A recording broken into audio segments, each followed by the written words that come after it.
check it. These podcasts rolling in with their lies, using articles, trashing the truth. That's their disguise. Riley planted seeds, watch the chaos unfold. Spitting hit pieces, just hustling for gold. Facts in my pocket, I'm spitting the real, while they aim for the clickbait. That's part of the deal. They call it content, but I see the fraud, trying to cash in on the truth like it's they throwing dirt, but I'm rising like the phoenix. Headlines designed just to spread all the meanness, but we use the facts, they use all the lies. Riley's in their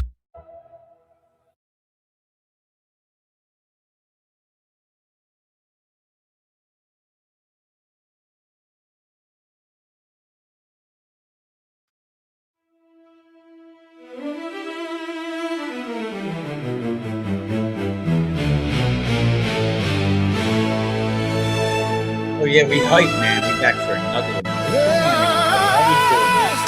Don't want to go away.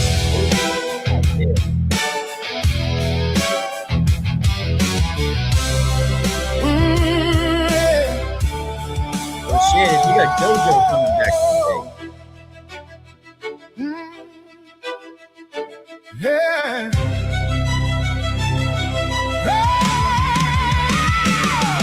In the shadows of a house where the whispers play, the door of the frame holds the secrets of the day. We'll bet on a Sunday morning. Locked on to Eddie, they whispered his name. Caught in a tempest, a life gone insane. Down in the dark, where the cellar path runs, a set of keys hit the dirt under disappearing suns. A house key, a car key, lost in the rush. But the state swept it up like a hand in the crush. Eddie's freedom cry, can you hear it loud? Breaking through the darkness, piercing the shroud. 30 years in chains, but the truth won't die.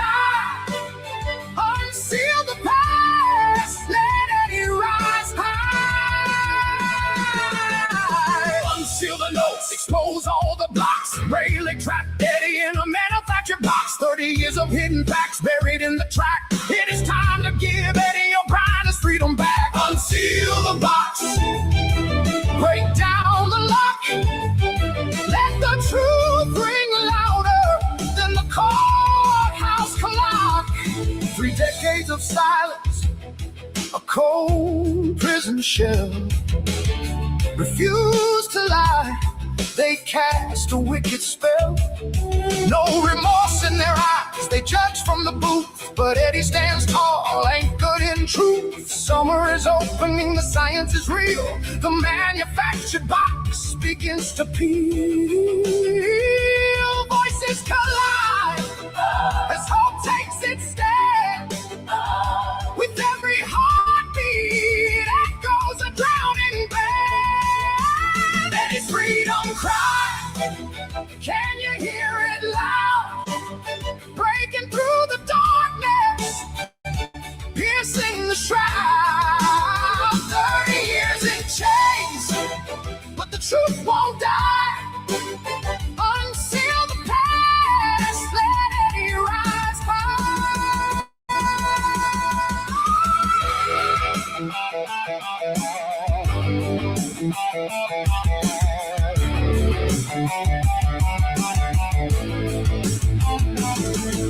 The drums roll thunder through the halls of despair. With strings and brass, they unite in the air.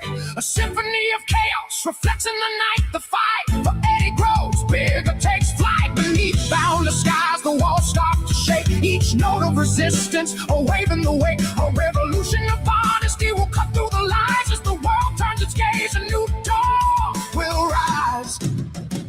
So gather the voices, who waited too long.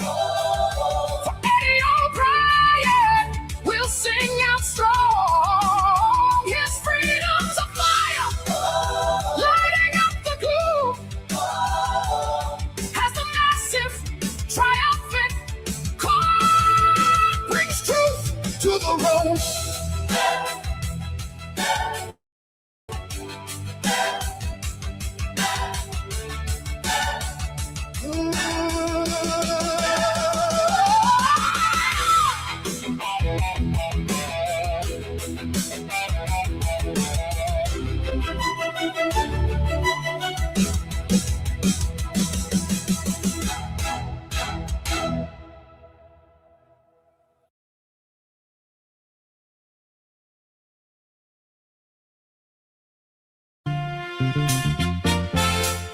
Now listen closely, I got a story to tell about a world that spun into a living hell.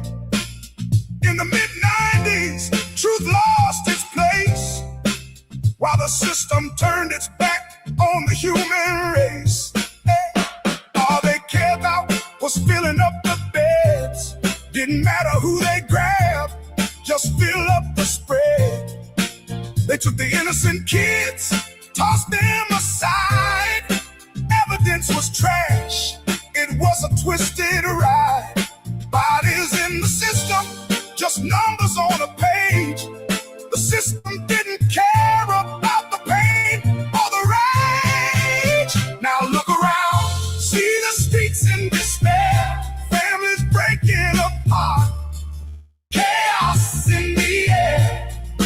Wonder why the youth are lost in the haze. A big show of lives caught in a cruel maze. Stand-up dudes taking the order they kept, left the neighborhood shattered, families wept. Addicts in the alleys, shadows of the past. We're stuck in the cycle, feeling outclassed. Why do the corners look like a zombie show? It's by design, we all know it, don't you know? It didn't happen by accident, it was all planned. The system made it happen, they had the upper hand. In the chaos in the night, there's a deeper truth. A kid named Eddie Obrien, lost in his youth. 15 years strong, thrown in a ruthless game. A machine built to crush, no mercy, just shame. Politics and fear, the media spins their lies. Eddie stood no chance, neath the soulless skies. Now look around, see the streets in despair. Families breaking apart, chaos in the air. Wonder why the youth are lost in the haze. A puppet show of lives caught in a cruel maze. But Eddie's not just a name in a fading light. He's a face of a struggle, he'll put up a fight. With the truth in his heart, he'll rise from the ground. Voices in the shadows, together we're found. So listen closely, the story ain't done. We're reclaiming our truth, we're taking back the sun.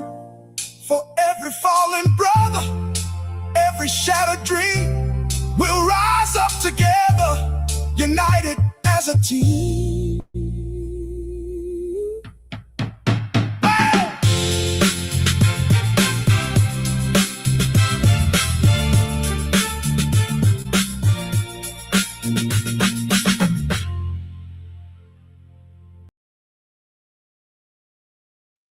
Wow, that was powerful. I don't know. That song was powerful.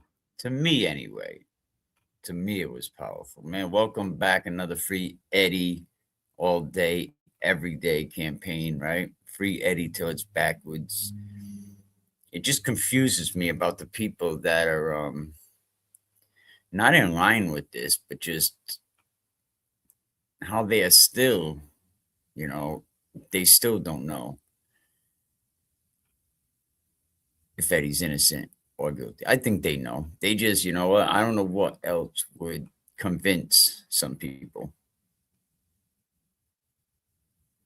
We went over chapter 6 yesterday, chapter 7. We talked about, Mr. A.O., Mr. Ortiz, and we went into the juvenile transfer hearing. The fix was definitely in. But it's great that Mago Nash allows us to cover that. I really appreciate everything, that Mago Nash does, that everybody does. We're building a free Eddie army here, it seems. He definitely has soldiers around him. He definitely does. But I got plenty of rest last night. So something I do not get too often. I don't really get rest too often, that's for sure, man. But we exposing lies, the contradictions, in this Eddie Obrien case, man. Just give me a second. I'm just trying to get a few things ordered. But I did want to say, the short time on earth, I think when I was 26 years old, 27 years old, I walked out of a maximum security prison, and I looked back, and it took me a little while to get on my feet, but I did. And I never looked back. And then, I tried to work in sober living houses. I worked in Star Detox, trying to always give back, because I've seen too many young men and young women cross over to the other side. And I don't think I'm too old, but the amount of lives that I've seen shattered, too many mothers burying their babies, too many futures stolen before they even have a chance to begin. I know many men and women that had to bury their own children because their children didn't even know what they were fighting. And then you got the system that does his own job to take people away from their families, and they don't care. So every time I see another name, every time I see another face in the obituary or in the news, picking up a life sentence, I remember how blessed I was to get out when I did, to change my life, to choose a different path, to realize that the working man is not a sucker after all. The working man is the gangster. You know what I mean? The working man is the tough guy.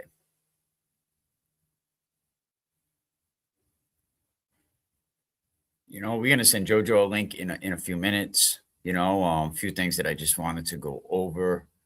But yeah, it is the working man. The working man, it is tough to get up every day and night, and go to work, for pennies, what you could probably make. Shout out to St. Michael, Prince of Angels, right? So you got to choose a different life, man. You got to choose a different path. You can't pretend to be who you're not. Unless you want to become a statistic, another headline. Maybe what could have been. So I really wanted to say rest in peace to every young man, every woman who didn't get a chance to grow old and make it to be 50, 52 years old, or to be 60, or to be 30, or to be 29. Rest in peace to the ones the system failed, man. I was technically dead at 29, and then they didn't even, a couple minutes later, boom, I'm not, and who knows what happened in that 3 minutes, but I'm sure heaven wasn't ready for me, and hell was probably convinced I'd take over at that point. So they said, send him back to the world. But there's a lot of people who never got help, who never got a second chance, but you matter. Your story matters. All them inmates up there that think they don't matter, you matter. All the Eddie O'Briens, you think Eddie Obrien is the only one that Riley screwed over? In the 90s, they was building them and filling them. And that's why, we have to continue to do this show. That's why we read books from Mago Nash. That's why we're talking about Eddie Obrien. Because every time we speak truth, every time we have to expose the corruption, We have to shine a light on this bullshit and this injustice that's been going on. And I'm sure when I bring Jojo on, he'll tell you that this isn't, there's a lot of guys up in the joint that got screwed over. A lot of guys up in the joint that had to take time. I remember in Rhode Island at one time, if you got arrested and you was on probation, 10 days later, you have a violation hearing. All the judge needs to present you as a violator is you being arrested. You going in with handcuffs is enough to convince a judge that you violated your probation. So now you're doing time on your probation violation, and then say down the line you get found not guilty on your charge. Well, guess what? You're still doing that time on your probation violation. You have to put in a post-conviction relief, all types of things, instead of them just saying, well, he didn't do the crime, so we got to let him go in violation. If he didn't do the crime, he didn't violate his probation. But it don't work that way because the system don't care, because they know people are not going to fight for you. So I have to honor the ones who do fight for you.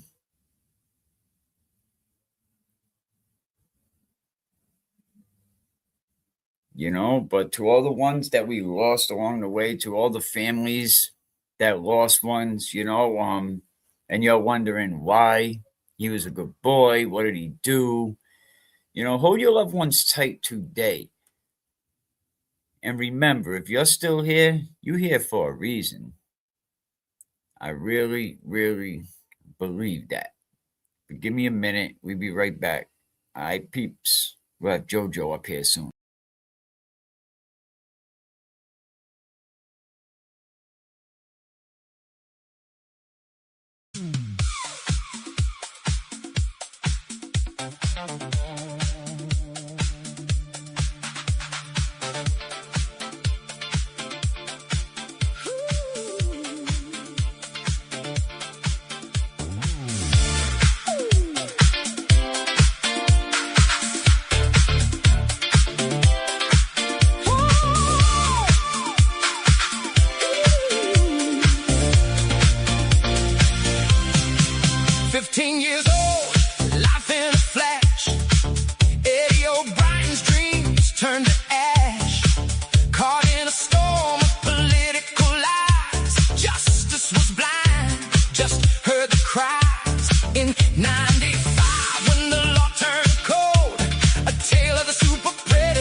Holy snap.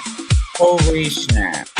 Let's get, what's going on, everybody? How we doing? Let me get this off here. Justice for Eddie. How we doing, everybody? What's going on?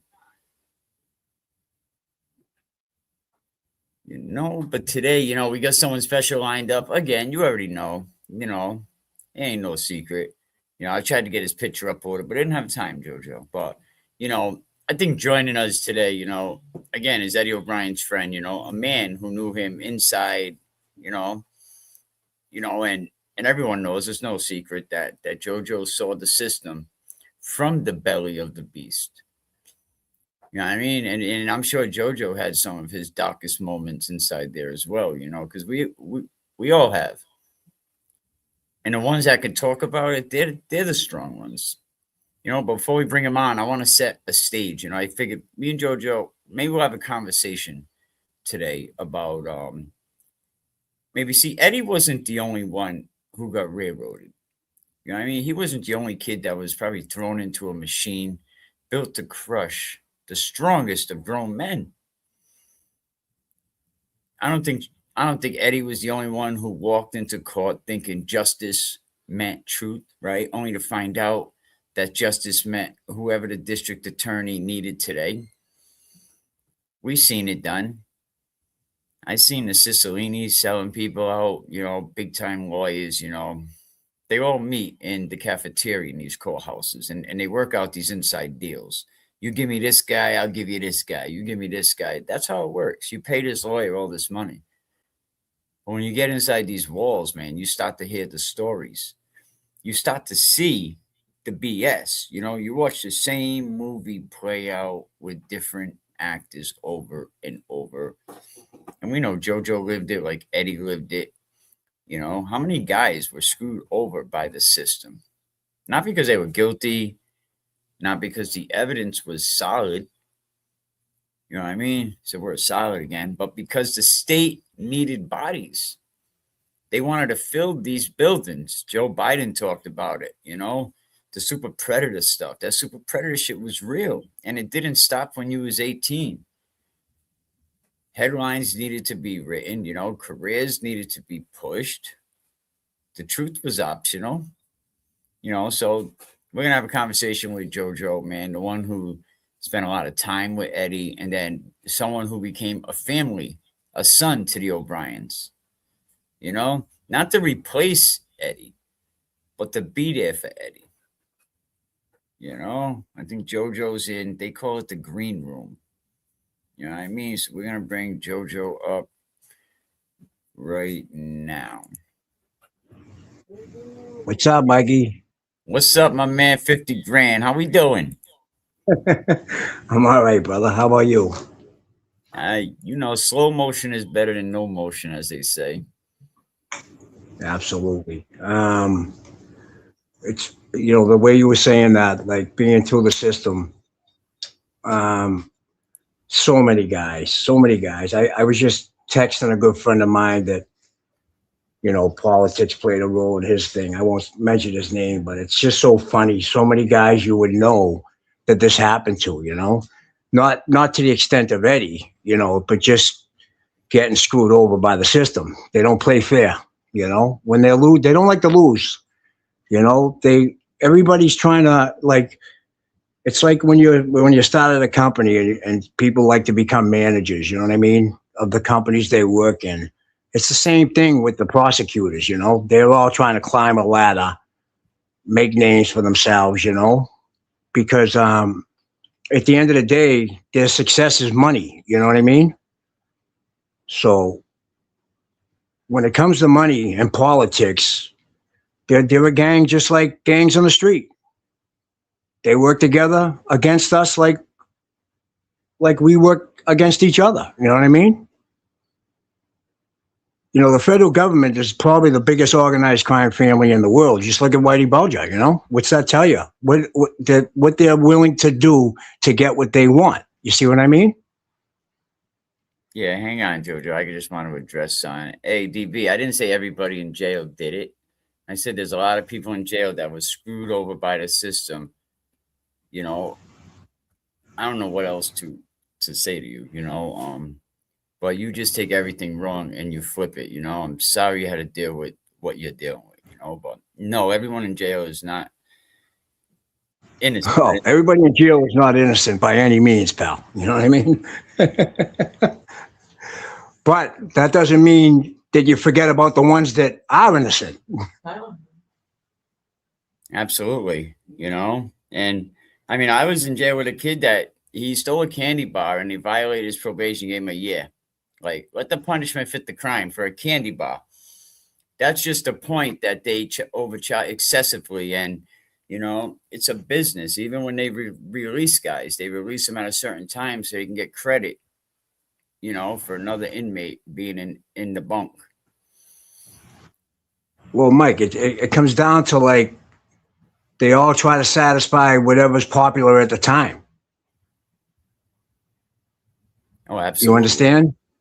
So, you know, like when I'll give you an example when Governor Weld, you know, he ran on a platform that he'll have you know, people in jail crushing rocks. You know what I mean? I refuse to call them inmates, Bill. You know, Right. but right. but he, you know, he ran on that. Like, what guy would want to see people crushing rocks? Like, I mean, where's the rehabilitation? Where's the rehabilitation in that statement, pal? You know? I'll tell you what, if you go through the Department of Corrections and you look at the jobs that inmates are doing, very few of them are doing a job where when they get out in society, they have a trade. You know, mostly they're mopping floors, they're buffing floors, they're cleaning tables, they're filling the hot pot, they're, you know, cleaning the showers. You know, maybe one or two guys in the whole building are the barber. You got about maybe a dozen guys that work in the body shop, you know, or the upholstery shop. But other than that, you're mopping floors.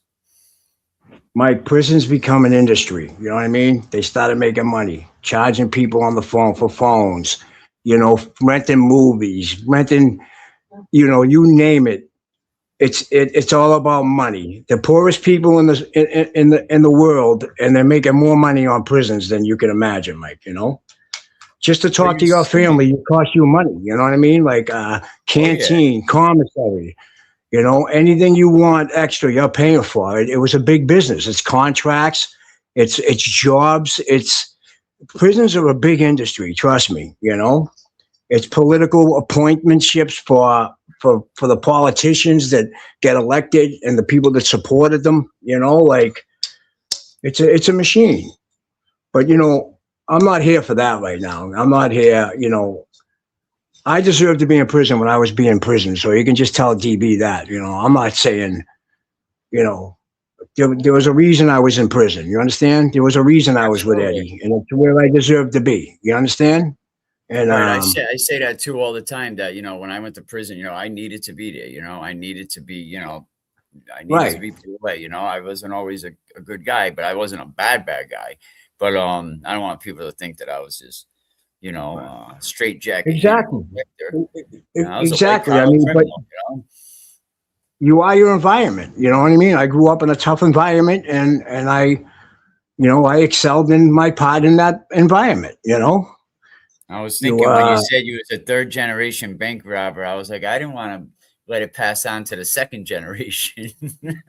No, right. You know, and I can gladly say now that chain is broken. You understand?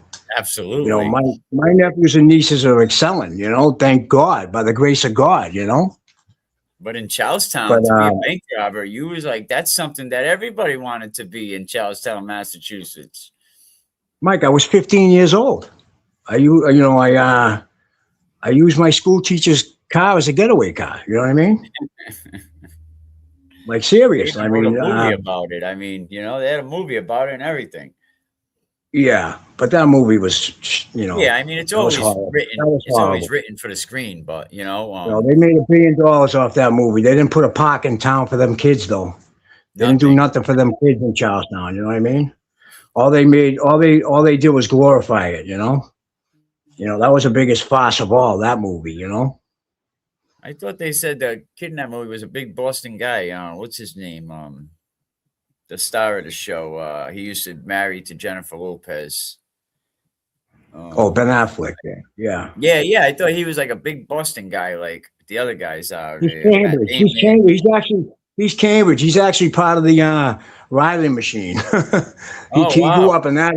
He grew up around all them people. Yeah, he was a Cambridge kid. He wasn't Charlestown. He wasn't Boston. You know. Now, when you listen to But that Benzino doesn't talk matter. about Boston, right? You know how Benzino he did the source. He says how Boston was a big racist area for a long time. Is Yeah. that true? Wow. Like years back, but- I mean, years back. I don't mean presently. I mean, Well, 'cause I forced just never busting. seen Listen. I don't think Boston would have had half the problems it had if it wasn't for forced busing. You know what I mean? Forced busing just destroyed our city. You know. right. Yeah. When you bust all the blacks into the white neighborhoods and all the whites into the black neighborhoods, when you were being told where you had to go to school and you couldn't go to school in your own hometown, Right. You Right. know, Yeah. that, I was just curious about you that. know, the lines were drawn. You had no choice. The lines were black and white. So of course it looks racist. You know what I mean? Because who you're fighting against to stop it, right? I mean, Right. Exactly. that's a story for another day, though. I don't really Oh want to yeah, talk no, about that. absolutely. We're just like I said, we're just having a No, I get conversation it. here. But we're talking to JoJo, and good friends with Eddie Obrien. Talks to Eddie Obrien. Close with the family. Had roast beef at the family's house last week. I was a little jealous. It Absolutely. was very, very good. But let's talk about Eddie. The show's yours today. I don't have no questions. Let's just have a conversation. Well, who is Eddie? What type of, because there's people that are joining us every day and maybe they don't know who Eddie is. So, who's Eddie to you?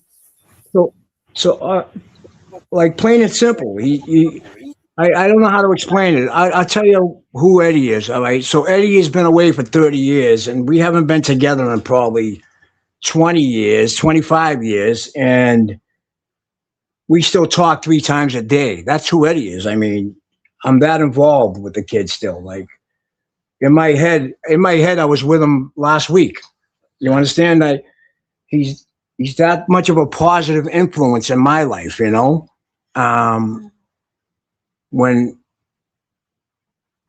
when I went through things, he would guide me from like in there. Like when I was going through things and I was making bad decisions, he was like, Joe, come on, Eddie has pictures of every part of my life. That's Eddie, my children, my ex-wife, and you get where I'm coming from. Eddie's been a part of my life the whole time, and we haven't even got to hang out. It was, it's been a phone relationship, but he's that much of a friend to me, that he's made that much of an impact in my life of the type of guy he is. You get it? I'm closer to him than kids I grew up with my whole life, Mike, Nothing but a positive influence in my life. Nothing but wanting to see me shine through the good years and try to pick me up through the bad years. You know what I mean?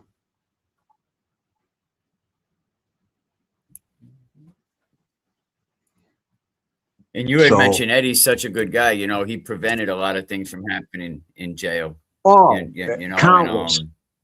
countless things from happening. He was a peacemaker in many things. There'd be many people that can get on this phone and say that about him, And that's the thing, he's not a lot of stand-up guys that especially when I tell you, this kid is in no way, shape, or form. I'm sorry, Mike, go ahead. I said a lot of stand-up guys I know from both states, that had a chance to really do time with Eddie.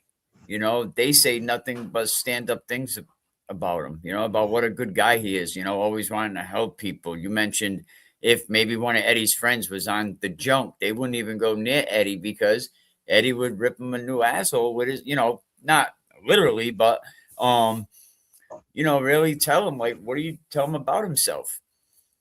So he was always he would, of course, he never wanted to see his friends on it. Like he would be like, "Come on now, you're better than like." He's a very intelligent guy and a very caring guy, you know, and um, the like he doesn't let you. He lets you know you're there. Like you know what I mean. Eddie would let you know. Listen, I care. You got somebody here. You know what I mean. Like it's so easy to shun people when they act up inside there. It's a small. You got to remember, it's a small, ugly environment inside there, and your friends are your friends. You know, your friends are there in the beginning and in the end. You understand? Oh, And they really are. You're you absolutely right knew about that. that you knew no matter what, he had your back. You know, whether you were right or wrong, he had your back. You know what I'm saying? But he'd let you know when you were wrong. Like that was wrong. I got you, but you're wrong. You know what I mean? So he's a very intelligent guy, constantly going to school.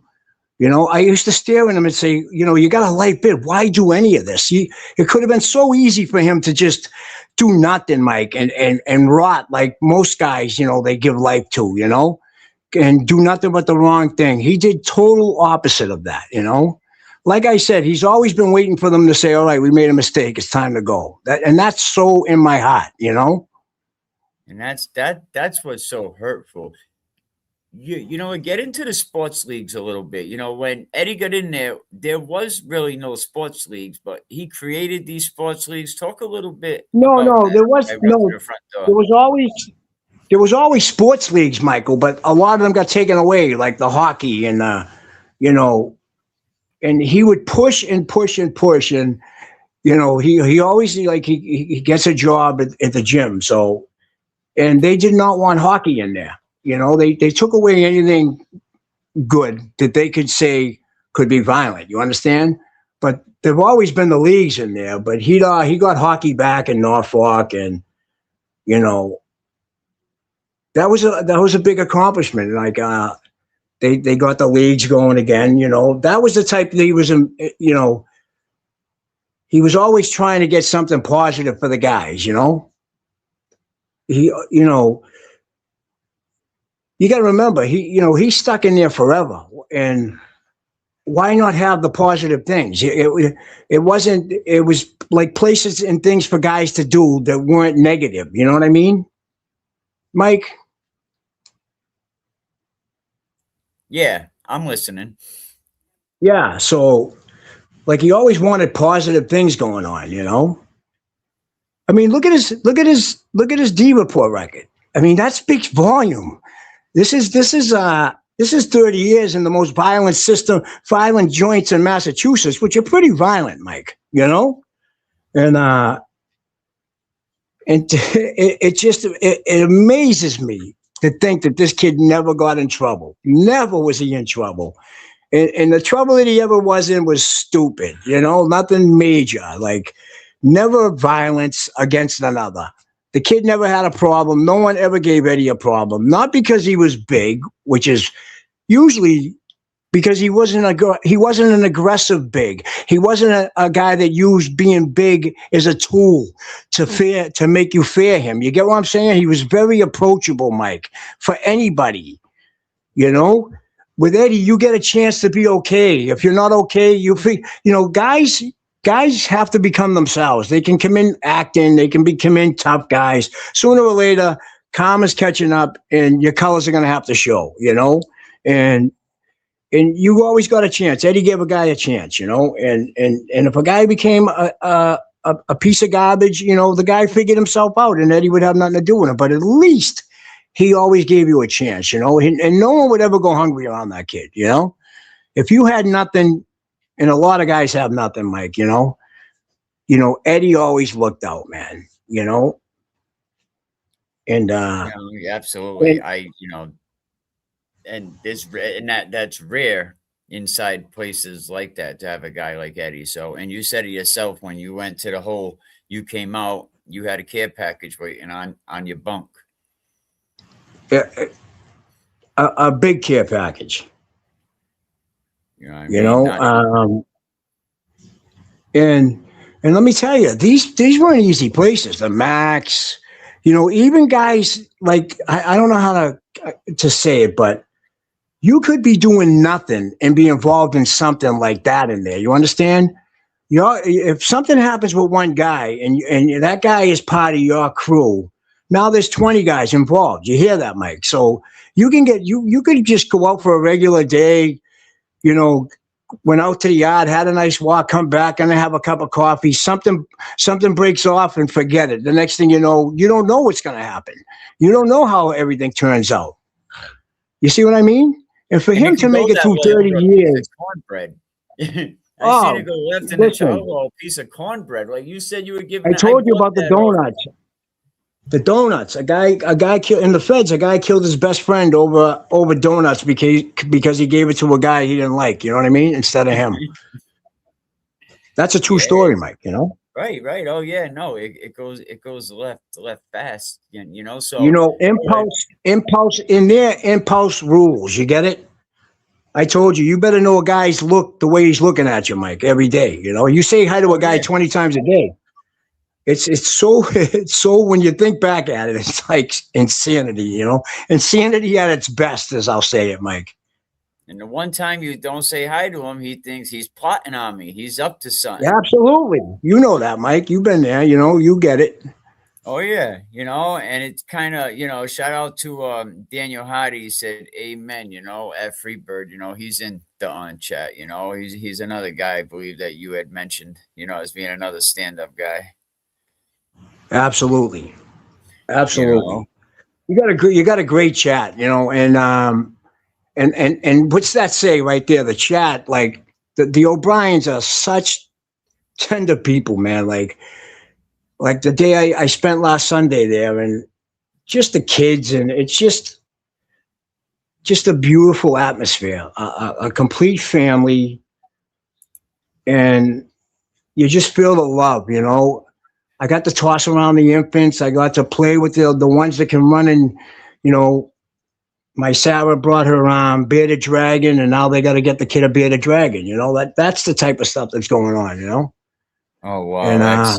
And you know, our chat loves the O'Briens, right, chat? I mean, the O'Briens are special people. And I said I tolerate zero disrespect towards the O'Briens. Zero. They should be jealous, Mike, because I get to hang out with them and see them so much, you know. Absolutely. I mean, all of them. I mean, Jerry, Jerry, you have no idea. It's a great day. You know what I mean? Going over there. They're just the whole O'Brien family. I'm talking the aunts, the uncles, you know. You got Aunt Mary, who doesn't say much, but, you know, she's now the matriarch, you know. She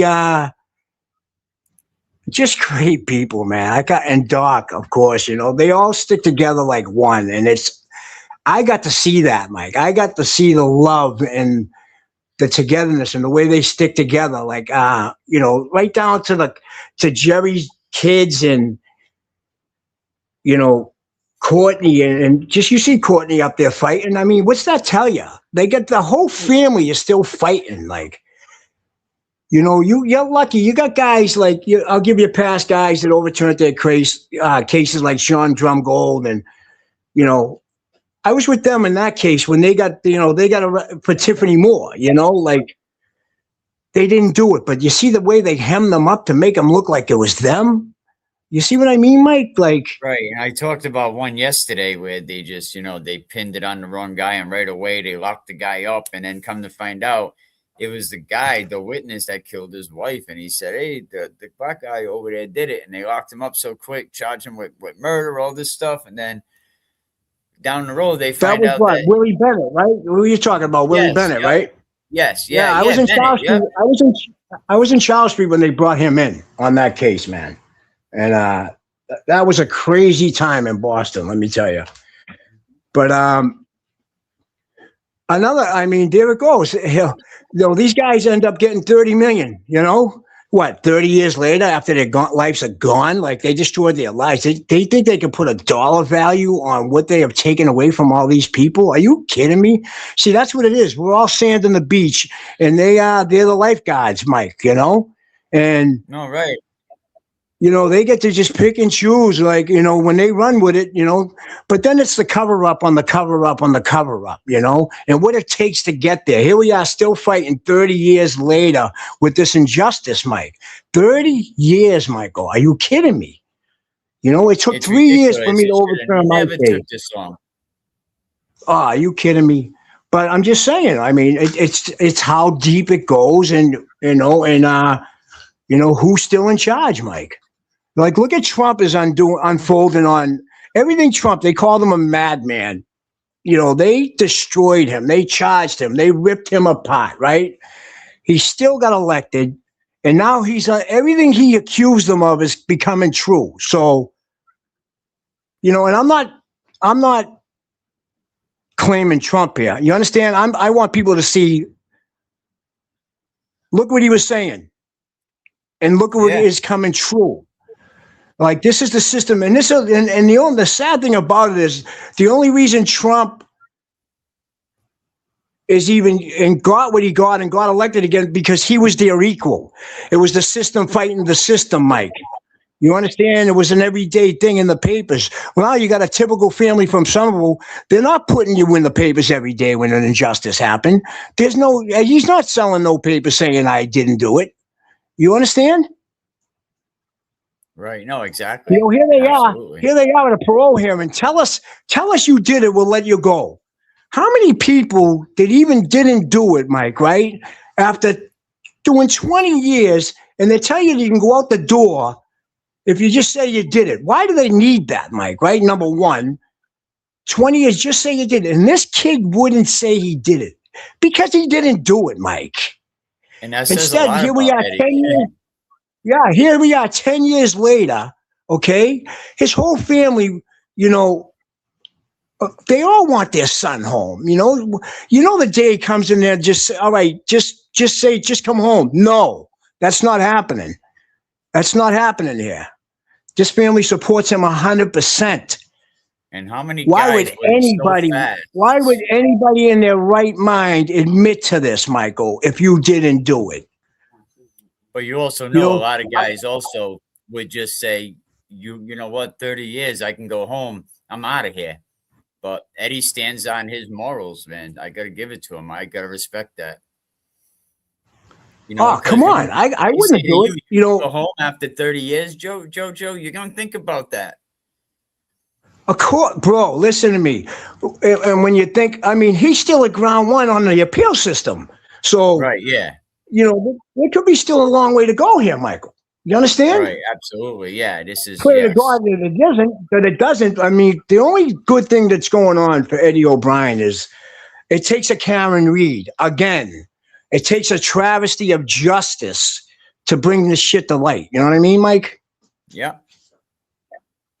You get where I'm coming from? Like, it's a shame, but it is what it is. It is what it is, Mike. This is the real world, pal. It is what it is. And it's money talk and bullshit walks, Mike.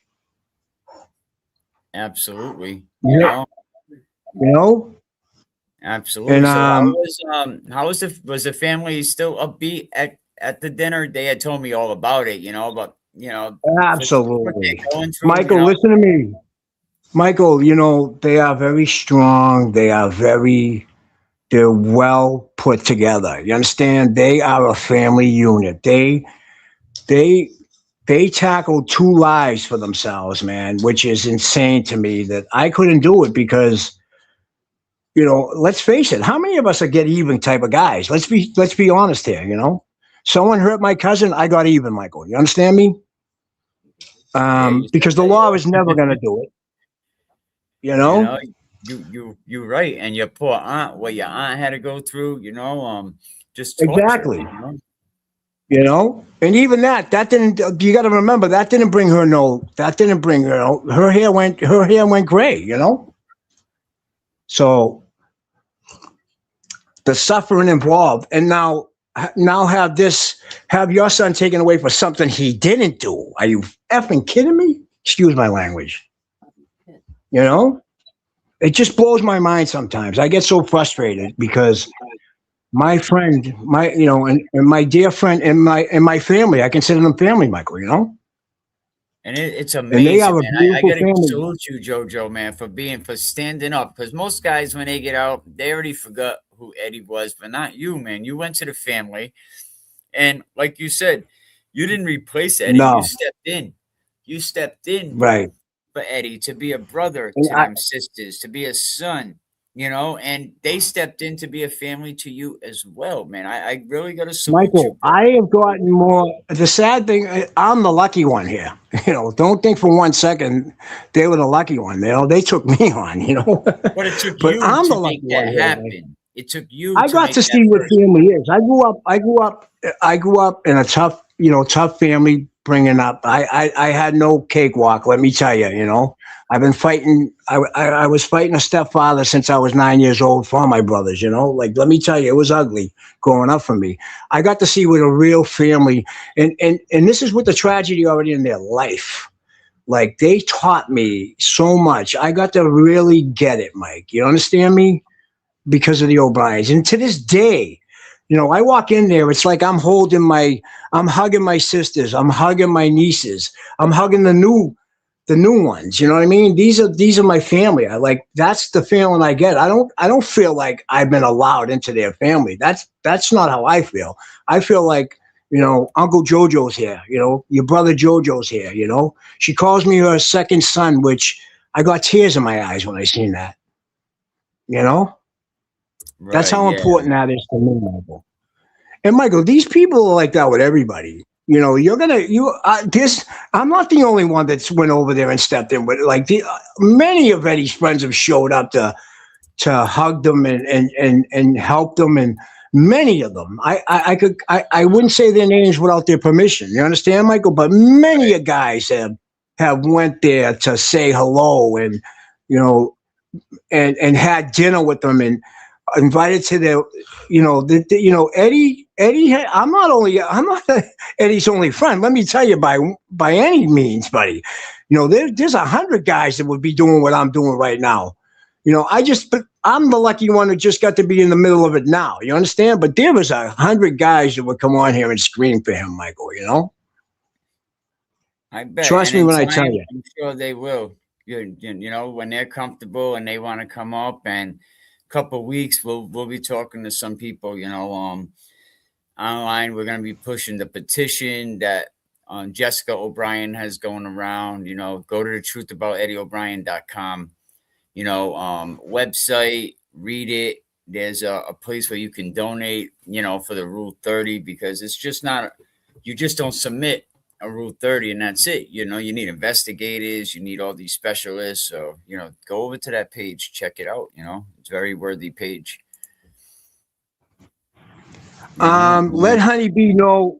Let Honeybee know that she keeps asking the question. Yes, I asked him, and honey, I'll talk to you.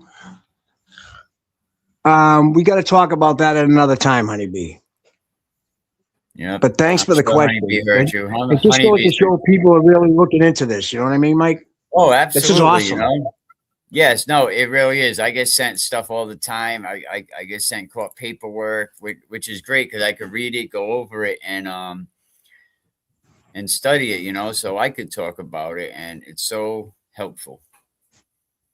Yeah, it definitely is. You got to remember, people. Like, here's the even the better part, Mike. You still got a lot of stuff coming, Mike. These people have not even seen anything. The reason I'm so optimistic is because I got knowledge of behind the scenes stuff that it's so hard for me not to say things, but I can't say things yet, and right. It's let me tell you something. Your brother got for Christmas. This kid got robbed. This kid got robbed, man. This kid got robbed, like so bad, like so bad, man. You got a bum rap, and we've been talking about it. He definitely got a bum rap. Everything you look at, from the DNA to the investigator. The funny thing is, we just laughed for 10 minutes, Mike, on the phone. Like, just, it's amazing. He's my biggest fan. Like, I make him laugh. He makes me laugh. Like, that's one thing we always had. We made each other laugh, But, the things is, Mike, is that I know he don't get to talk to many people. And at least he's smart enough not to be talking to people, because everybody's looking for a way out inside there. Let me tell you something. And he's a perfect target for people. You notice none of that ever came? You don't got 25 witnesses trying to line up and get out of jail free cards because they want to tell the prosecutor story for them. No, none of that, Mike. You understand what I'm saying? And and it's like we'll be in the middle of a laugh and he'll get serious out of nowhere because it hits him, Mike. You know, like you know, like when I said, you know, I couldn't imagine being Eddie O'Brien. I couldn't imagine being in his shoes, man, waking up every day, you know, and he just smiles, puts that smile on his face.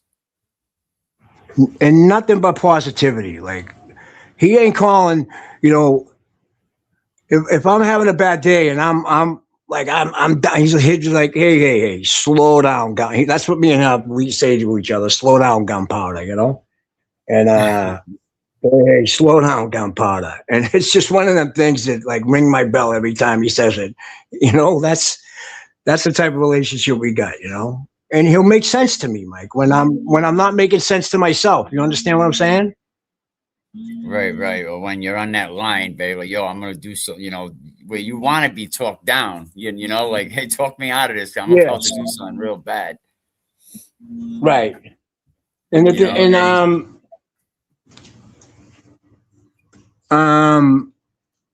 a million times, Mike. Like this has been going on for years, you know. I'm lucky to have that kid, man.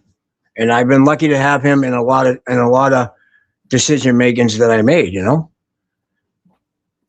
And it's just hard. It's so hard that he's still in. I need some good advice coming from the prison.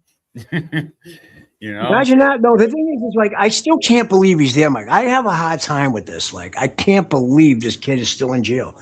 I can't believe he was in jail 20 years ago, Mike. You understand? Like the more and the time that goes by, it's just so unbelievable. Like I got lucky, Michael. You know, my case, it took 3 years for me to overturn it. You know what I mean? But that's only because I had the amazing lawyers from the get-go. You know what I'm saying? But if I don't get my case overturned and the whole case got overturned, Mike, I'm still in jail. We're not talking right now. I mean, that's the difference, Michael. You know where I'm coming from? Yeah. You know, and it's crazy because people don't get it, Mike. Over here in Rhode Island, I see a lot of guys that committed, you know, crimes in the 90s, just like Eddie, that's been out 4 or 5 years on parole. All these guys are getting out on parole, you know, that committed these crimes in the 90s. And that's the funny thing. You're saying the guys that committed the crimes. Here we are with a kid that didn't commit the crime and still in prison. How about that one? Yep. Derek has it. I mean, he's got parole. You know, he's got every reason in the world. He's got every reason in the world to be hateful, spiteful. Like he owes nobody nothing for what happened to him. You understand that, right? Absolutely. And yet here he goes. Here he is talking about becoming like a counselor when he comes out, getting his degrees like to help people. Are you kidding me? And my God, God bless him. I can see him being an. And I said, I actually laugh. I say, you're out of your mind, kid.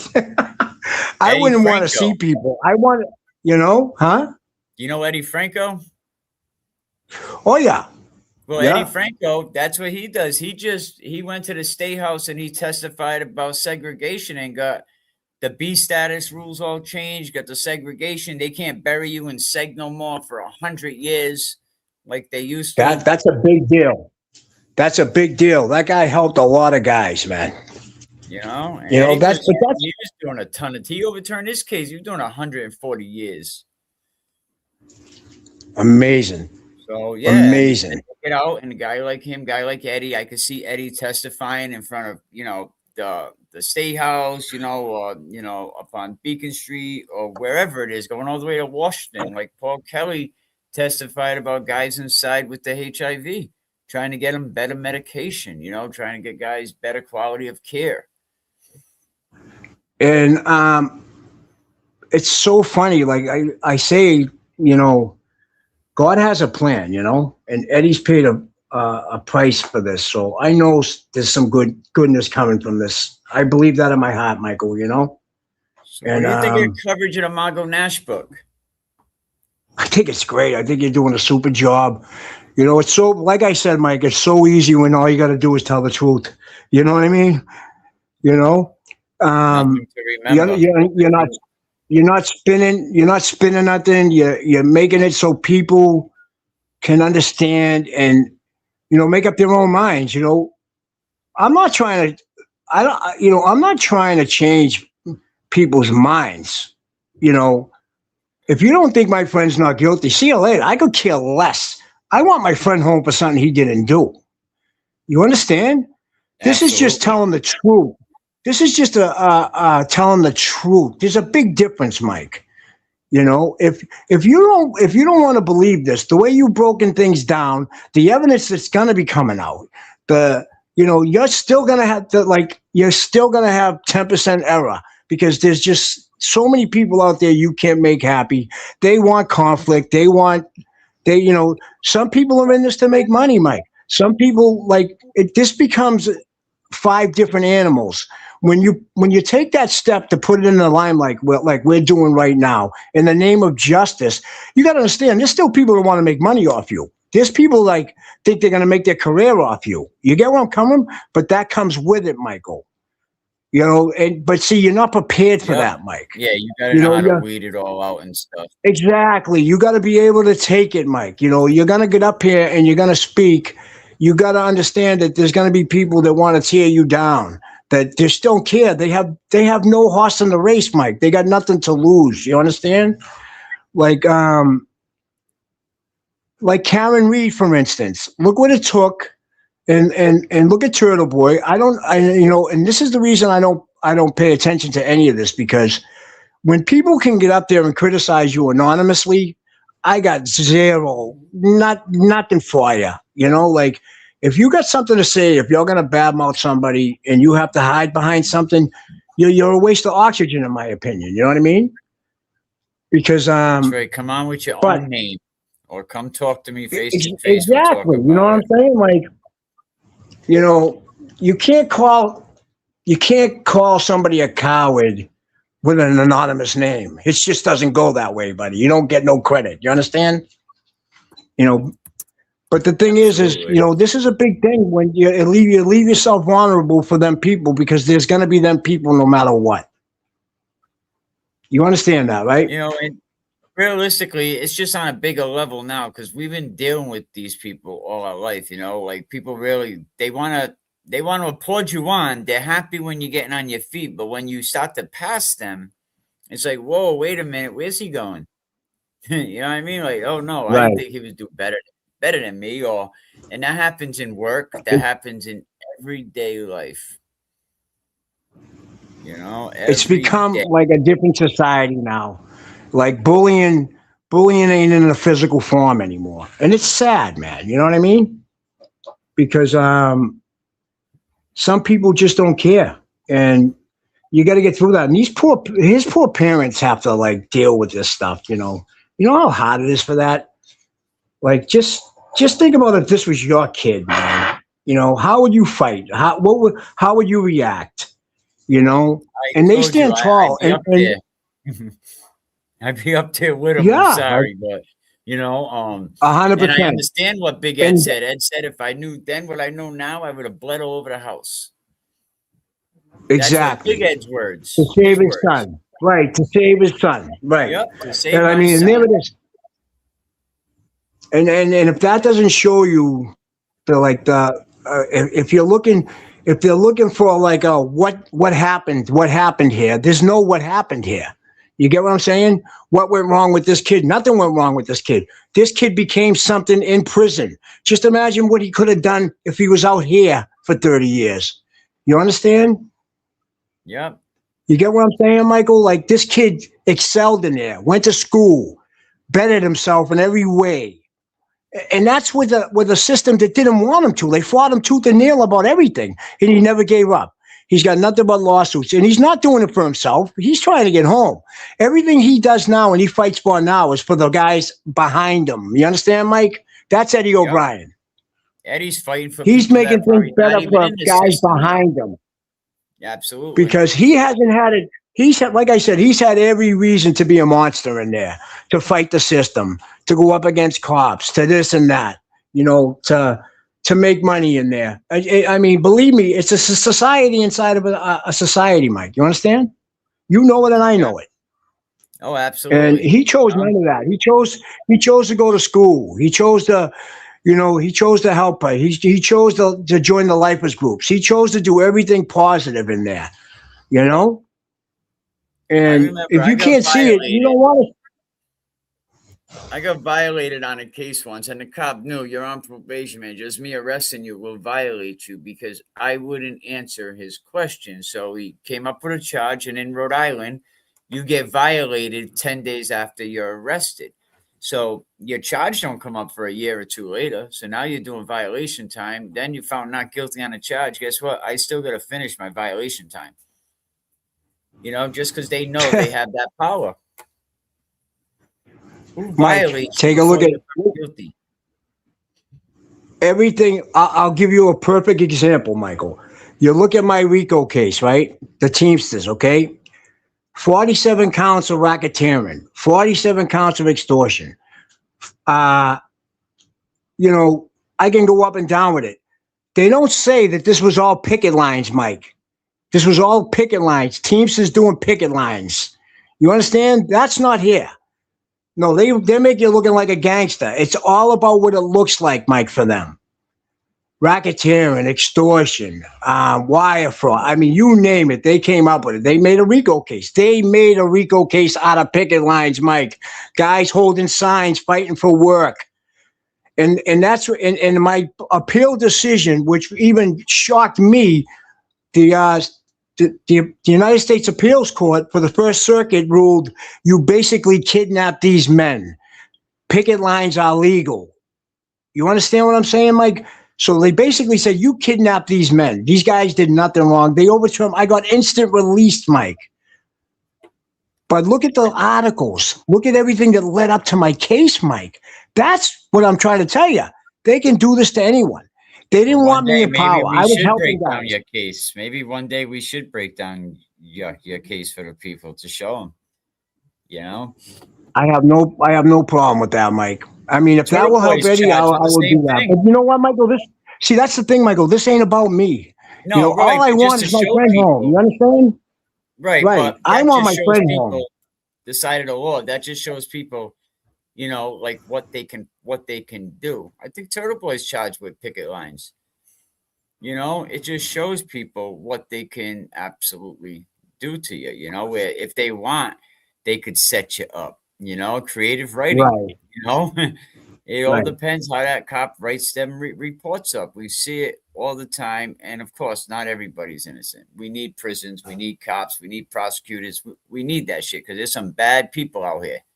Like Tate. Horrible. Like POS and Tate. Michael, absolutely monsters out there, Michael. You understand? And the thing is this, is that, when I came home, I was guys coming home. I gave them jobs. Most of our work was at the convention centers, Michael, and the Teamsters and the moving company, the moving industry, and when I came home in 2007, I walked through downtown Boston, and I've been an active member of this union since I was 16. They try to make it look like I just came. I mean, when they write a story, Mike, they're going to make that story fit. You understand that? That's what I'm saying with Eddie. They made this story fit to Eddie. You understand? And no matter what. And, I was helping guys come home. I'm giving them jobs, Michael. So they went out there. They stayed so, Michael, you wouldn't believe some of the guys that came home. They came home with nothing, Michael. These guys today own houses in Braintree, Quincy. These were guys that didn't have, all they needed was a chance and a good job with a good pay. You understand me? And I was giving it to them, and they did not like it. They started calling it the ex-con center. They started, the ex-convention center, not, the ex-convention center. They just did everything they could because they didn't like it. Guys were actually doing well, Michael. You know, they weren't out there selling drugs. They weren't out there robbing banks. They weren't out there hanging on street corners anymore. You know, they actually had a shot. You'd be amazed at what all these guys in jail can do if they're just given a chance to make a good living. You know, they come home with X's on them and they can't get work, Michael. You know, it's so, there's the racial, you know, the racial, it's against convicts. You're right. See, I was giving guys, oh my God, they weren't having that, Michael. They were not having that, Mike. They were not letting me stay there. You understand? We got convention center. Here they are trying to call us the ex-convention center. And 2 months later, we got the governor giving us an award because we won convention center of the year through the whole country, Mike. You know, there's just, if they're going to get what they want, and that's it. You know, and I told you, like, the only one, here's what happened. You know, I got away with a lot of things when I was younger, Michael. I got away with a lot of robberies. I'm not going to lie, right? And it took when I was out on bail, I had to go in and see a parole officer with the feds. I had to see him, and he sat me down. He knew I was getting railroaded on this case. They all knew. This was picket lines. They all knew it was bogus, right? And he says to me, you see, the problem, Joe, is you were done with them. They just weren't done with you. Yeah. And it's the first time that it hit me, Michael. It hit me, Mike. You know, this was payback, you know? And it's the first time that stuff made sense to me, you know? But they didn't care that I was 15 years sober and I changed my whole life. I got married. I had children. I bought a nice home in Braintree that I worked very hard for, 16 hours a day. You understand, Mike? They didn't care. They did not care, Michael. But what happens from there, Michael, is that they made the case fit. They made it perfect. You know, we're extorting, you know, all it was picket lines, Mike. It was picket lines. And like I said, if I don't overturn that case, thank God for Miriam Conrad, you know, my federal defender, who's amazing. And if I didn't have her fighting for me, like we're fighting for Eddie, I'd still be in prison right now, Mike, for going to work. I finally get a job, Michael. I finally go to work. I get the biggest indictment of my life. I know it, right? When you do the right thing, you know, all of a sudden I get, what do you mean I got indicted? I'm working. You know? But you know, I just want to give you the idea. I just want to give you the idea, Michael. I'm sorry. Go ahead. No, go ahead. Finish. That, you know, they're going to make this, and, you know, you want to hear the funniest thing, Mike? You know what I wanted the most after we got resentenced, right? They brought us back. We overturned the case.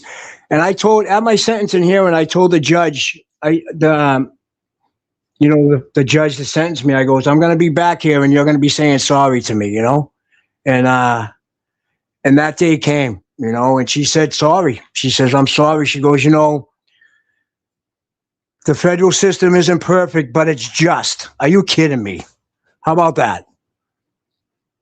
Right? That's what I got from her. And I had the same, my judge provided over the Whitey Bulger trial, you know, which she had a chance to do the right thing by us 10 times. They gave her a chance to do the right thing, and she wouldn't do it, Michael. So here was my biggest thing. You know what? They had an after party after the conviction. This is like to them, it's the Stanley Cup, you know, the prosecutors. That's how they act, you know. Like they think this is to them, their office won. Yeah. They turn this into arena. You know what I mean? And $3,700 booze bill for them after at the club that's attached to the federal courthouse. I wanted them to pay that back. That was the biggest thing I wanted, was them to pay back that money for that celebration party, because they didn't win, Mike. They cheated. You see what I mean? Of course, and that's what the they little have things. to do. You see Hank Brennan come into the Karen retrial, and you know, and what I think about Hank Brennan, I think as far as a criminal attorney, defense attorney, he's probably top notch. But as a prosecutor, he just bent the law and he tried to cheat and weasel his way to get a conviction against Karen Reed for the money because they were paying him to do that. So yeah, they cheat. They do whatever they have to do, and that should be the biggest example of how they cheat. This guy tried to fabricate holes on the victim's hoodie, and he got there it is. There it is, perfect, Mike. You said it. They know Karen Reed didn't do this, and yet they still try to find her guilty of murder and put her away. They knew it, and they still did it, right? Like, they had the evidence to prove that he's innocent. On the second trial, millions on the second trial of your money. Like I told you this last time I talked to you, the feds will spend $1 million on a $1 thief. Absolutely. But because they can. It's always great, but what I wanted to say that I just want to say something straight from the heart, something that I know Eddie Obrien would probably say himself if he was sitting right here with us. Eddie's doing a life sentence, people, and a life sentence he never deserved, a life sentence that was handed to this kid who never stood a chance against the politics, the fear, a system that needed a body more than it needed the truth. But inside those walls, I think after almost 3 decades, Eddie knows he's not alone now, and I promise you this, right?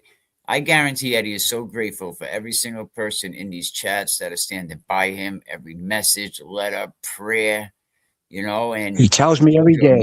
Every person who shows up in the chat, every person who reads Margot Nash's book, go get the book and get ready for the second one. Every person who says, nah, something ain't right here. The support's overwhelming for Eddie, and I know Eddie doing a life sentence, sometimes some days are very, very dark, but this is a man that they tried to bury alive in the system. The only support is oxygen. So it's the proof that the world hasn't forgotten about Eddie, and you let him know that.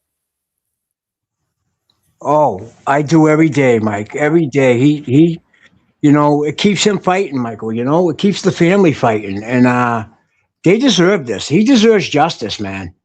And like, I don't know how to say it, Michael, but they knew he didn't do this, and they found a way to make it happen, Mike. And that's the scariest thing about this, like, this can happen to any one of us. This could be your son. This could be your daughter. Like, this is real. This is like real. They can do this to anybody they want, especially if it's a political thing where Eddie's got a 3-headed dragon here. You understand? Absolutely.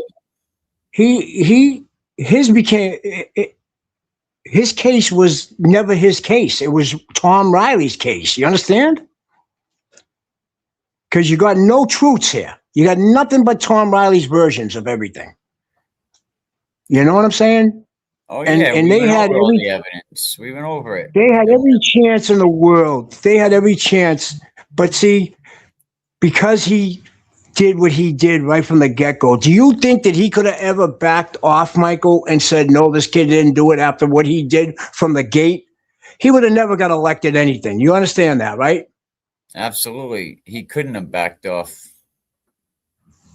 So it was full steam ahead. He had no choice. Yeah, absolutely. You're absolutely right. He didn't have a choice to back off. He just had to continue. He had to continue it must be on nice. doing what he was doing.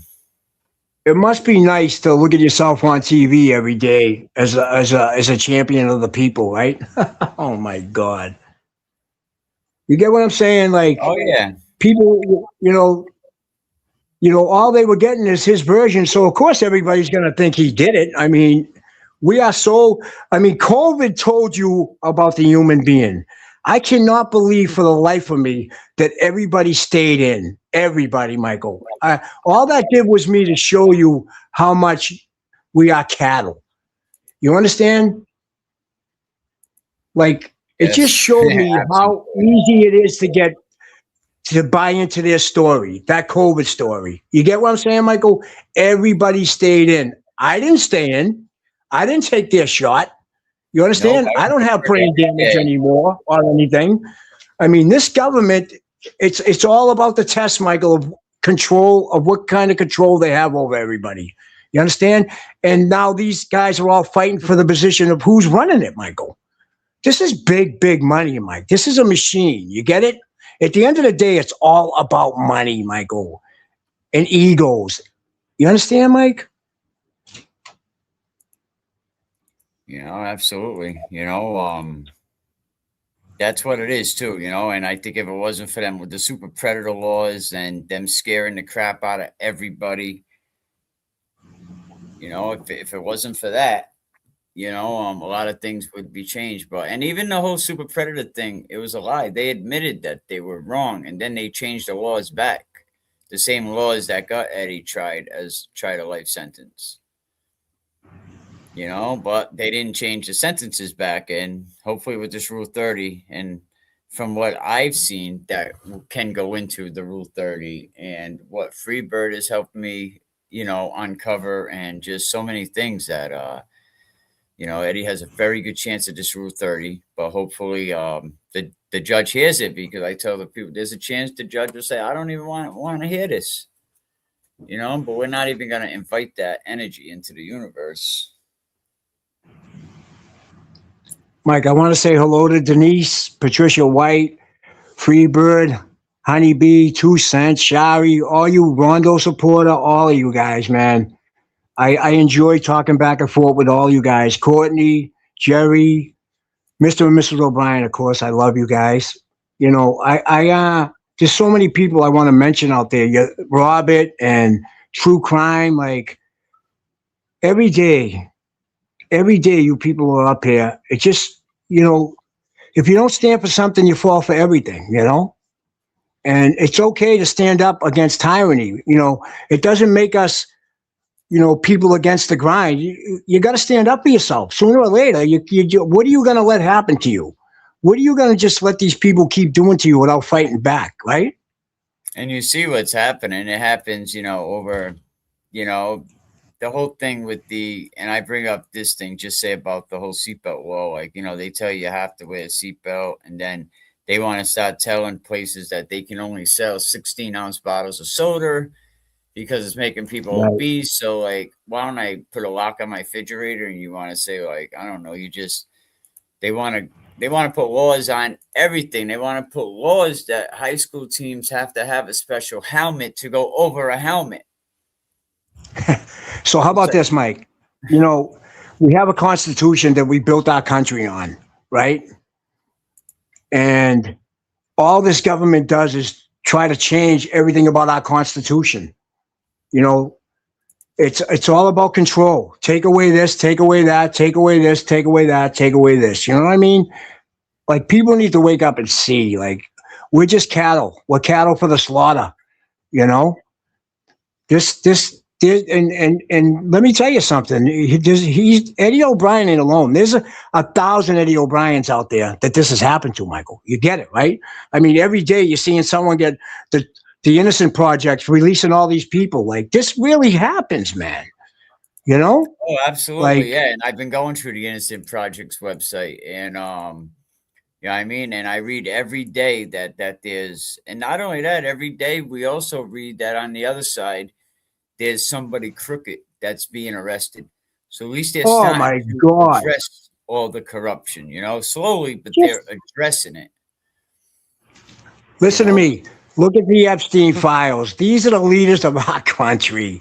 You know what I'm saying? Like, come on. It is what it is, man. Like the senators tapping shoes at airports, like, to gay guys and stuff. Like, this is our government. Don't, I tell people to look up The Fall of the Cabal. It's on YouTube now, The Fall of the Cabal. Just look at that and just take a look at The Fall of the Cabal. It explained a lot of things in my life. You know what I mean? And absolutely, man. These are the people running our country, and they make movies about the corruption, and they show it to you right in front of you, because all that does is it demonsterizes it. When you see it so much, you don't become hysterical over when it really happens. You know what I'm saying? So everything, they put everything that we need to see right in front of our face and they make movies out of it. It takes the shock value out of everything when something really happens, Mike, and Imagine if you're that. not part of that, if you're not part of their circle, you're screwed, because it becomes the government against you, Michael. Yeah. How do you fight them? How do you fight them by yourself and put the monster label on you? Now fight them. Like this was like a steak It's dinner tough, you for really Riley. can't fight them. This was a steak dinner for Yeah. Riley. Like, oh my God, he sank his teeth right into this. Prosecuted himself. Are you kidding me? Come on, man. You egotistic maniac. At the When cost does of a that happen, 15-year-old kid. And let me tell you And the our sad next thing, Michael, and I chapter of got to tell Margot you this. Nash's book. Our next chapter of Margot Nash's book actually talks about that. I'm like poor Janet, like she never got justice either here. They didn't care about her. They didn't care about solving what really happened here. You know what I mean? Like that poor woman, what she was going through all up until she died was horrible. And all the signs were there for what was really going on, Michael. And nobody did nothing. And no one did nothing after this happened to her. And the O'Briens mourned her, and they didn't get a chance to do it right. They had can you imagine that? Like, I just can't even put my hand on it, Michael, to imagine to get through all this. That's how strong these people are. They picked the wrong family, though. They thought that, Right, this yeah, was a no, slam dunk. they These people haven't been away, haven't went away. These people have been a thorn in Tom Riley's side for years. Because Tom Riley knows sooner or later, karma's coming. You know what I'm saying? Absolutely. It ain't the crime, it's the cover-up, Mike. The cover-up is always worse than the crime itself. Especially when you got the wrong guy, Mike. You know what I mean? Yep, and they know it's coming now. You know what I mean? They skated for 30 years, but I think they know now that shit, Eddie's coming, I can barely hear you, Mike. Oh, hang on. I said they know now that Eddie's coming after 30 years. They know now that Eddie's on his way. Eddie's filing his motion. But we can't wait till that happens, right? No, I it's the same thing every day. I just want him home, Mike, something must be wrong with the line here because I can't hear a word you're saying here. All right, hold on. Give me a minute. And all my stuff is. Yeah, it might be your side. It's bad weather out there. So, all right, well, we're going to end this because I think JoJo we're going to get ready to wrap it up anyway. But JoJo, man, I appreciate all your support, thank you, and I'm sure we'll talk to JoJo again. It's getting a little choppy. But JoJo, anything you want to say to the people before you go? Just fight the good fight here, just listen. I mean, I just see what really happened here, and, if this was your kid, what would you want? You'd want people to help you, We can't do it alone. Obviously, 30 years and it's still not done. So we need all the help we can get, And the O'Briens deserve that. And Janet deserves that. Janet deserves this to be solved the right way. The right person needs to pay for who did this, Michael. There's a monster out there walking around. How do you know he hasn't done this to 6 other people? You see what I'm saying? We don't, right. People, Cambridge, people say Cambridge back then. We talked about it the other day. All the 7 unsolved, the 6 in Cambridge alone. We could have had a serial killer running around. They don't deserve justice. They never got justice. Eddie comes along and slam dunk. It amazes me. But I do want to But thank say, you to all the chat. I look forward to seeing you tomorrow. You know, I love the positive. You know, that's what we're about. Positivity here. We ain't about. We're not. We're not trying to solve this case. We're not accusing anybody. We just want the guy that didn't do it home. You understand, Mike? yep. We want, you know, justice for Janice, but we want justice for Eddie too. You hear me?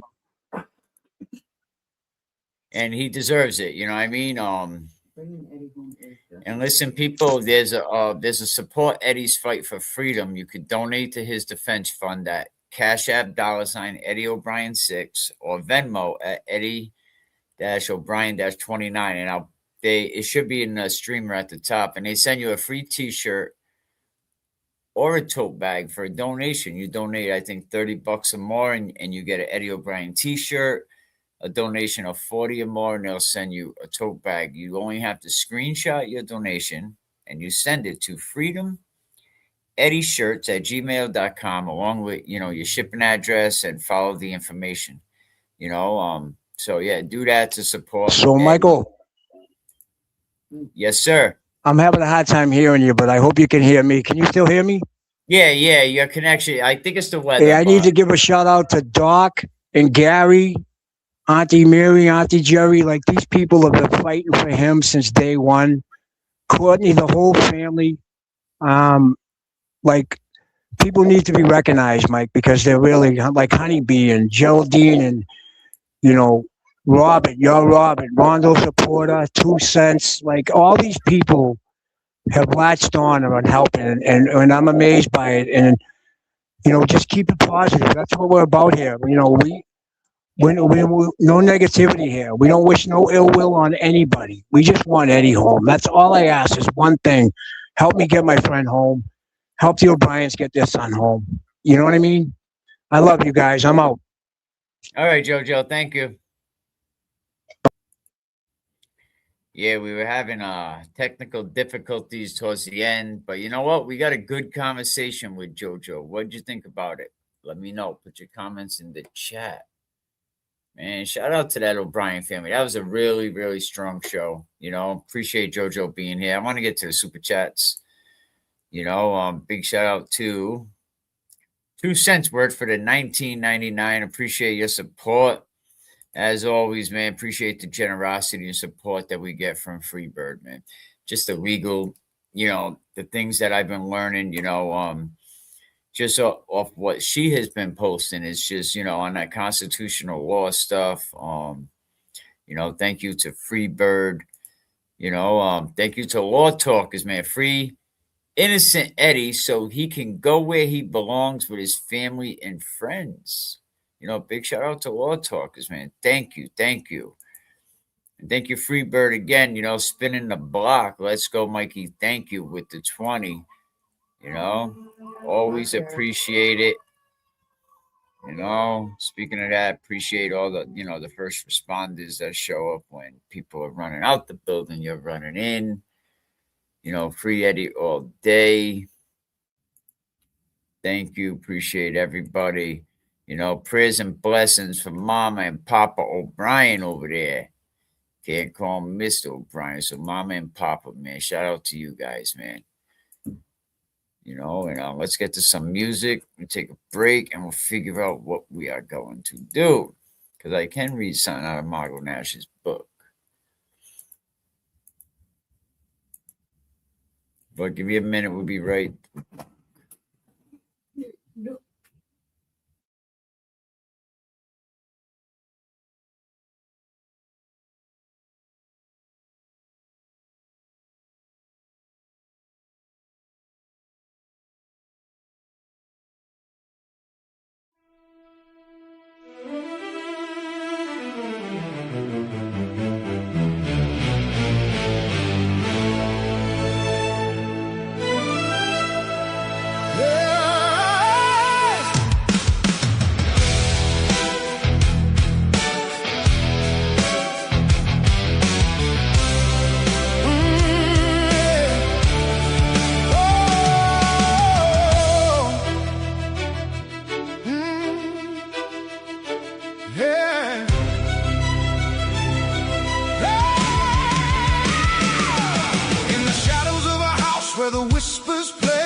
secrets of the day. Locked on to Eddie, they whispered his name. Caught in a tempest, a life gone insane. Down in the dark, where the sailor path runs, a set of keys hit the dirt under disappearing suns. A house key, a car key, lost in the rush. But the state swept it up like a hand in the crush. Eddie's freedom cry, can you hear it loud? Breaking through the darkness, piercing the shroud. 30 years in chains, but the truth won't die. Unseal the past, let Eddie rise high. Unseal the notes, expose all the blocks. Rayleigh trapped Eddie in a manufactured box. 30 years of hidden facts buried in the track. It is time to give Eddie Obrien his freedom back. Unseal the box, break down the lock. Let the truth ring louder than the courthouse clock.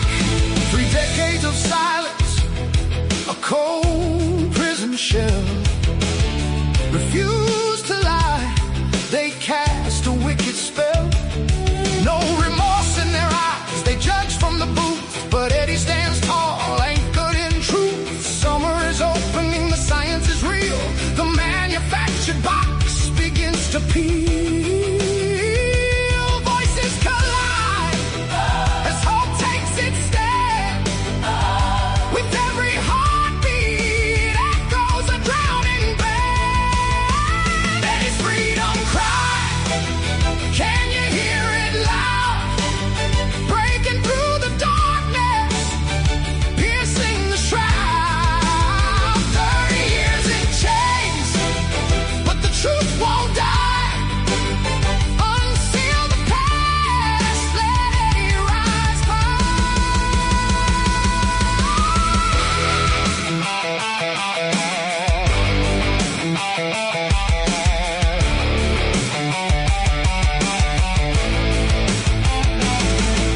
The drums roll thunder through the halls of despair. With strings and brass, they unite in the air. A symphony of chaos reflects in the night. The fight for Eddie grows bigger, takes flight. Beneath boundless skies, the walls start to shake. Each note of resistance, a wave in the wake. A revolution of honesty will cut through the lies. As the world turns its gaze, a new dawn will rise. So gather the voices who waited too long for Eddie Obrien. We'll sing out strong. His freedom's a fire, lighting up the gloom. As the massive, triumphant chord brings truth to the room.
innocence shattered in a world so torn. They said it was fear reopening the doors, filled with whispers behind closed doors. A white boy convicted made it look fair, but in the shadow of justice, the truth laid bare. Eddie was a name, but just a pawn in the game. Sacrificed and railroaded, nothing felt the same. Oh, just a boy from Somerville. They played with his life as if it was a thrill. Politics and pressure, shadows at play. Innocent hearts lost in this twisted ballet. Barnum was under pressure, he folded like glass. The DA showboating, just trying to amass.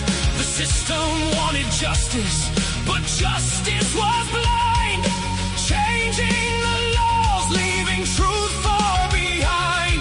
Remove the judge who dared to be just. Eddie was demonized in the world's cruel thrust. Size mattered not when politics run deep.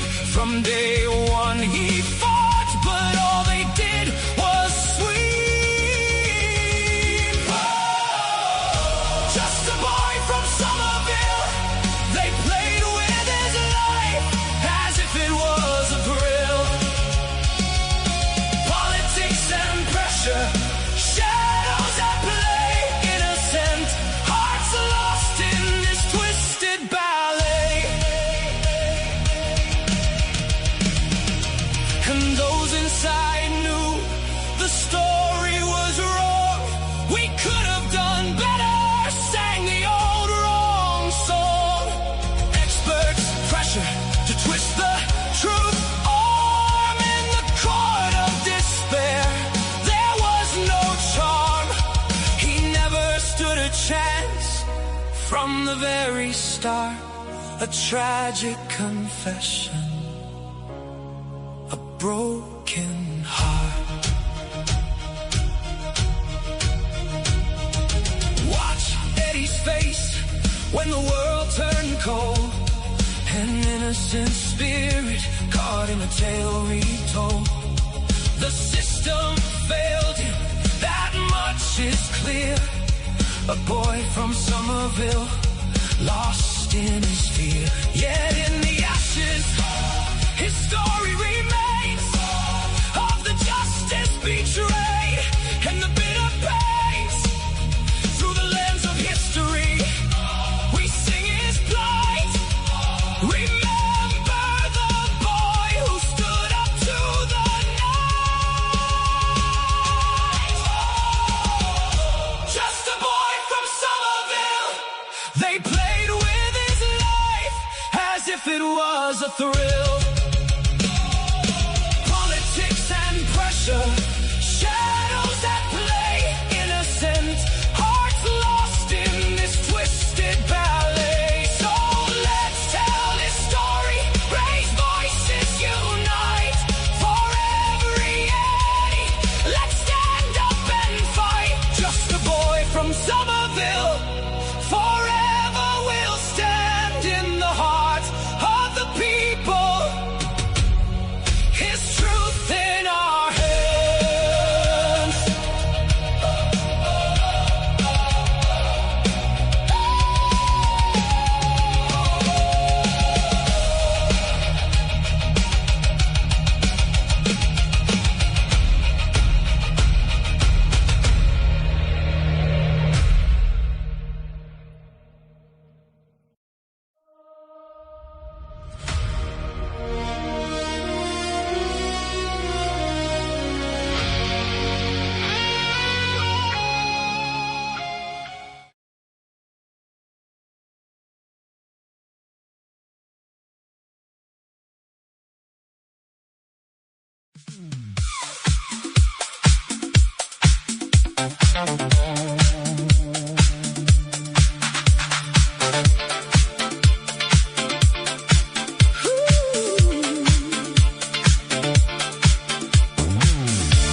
never fall.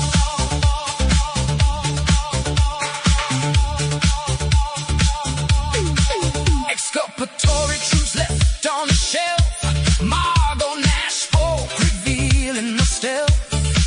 Turning pages, the story unfolds. The politics of murder, a truth bold and in every corner.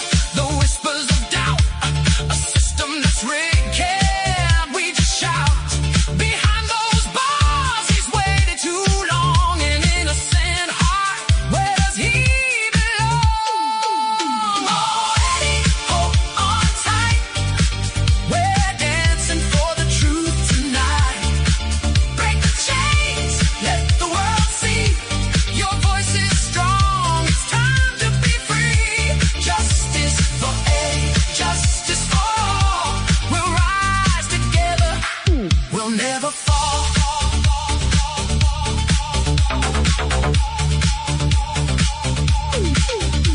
Reevaluate, we're raising the stakes. Time to uncover the truth for justice's sake. No more suppression, let the voices ring.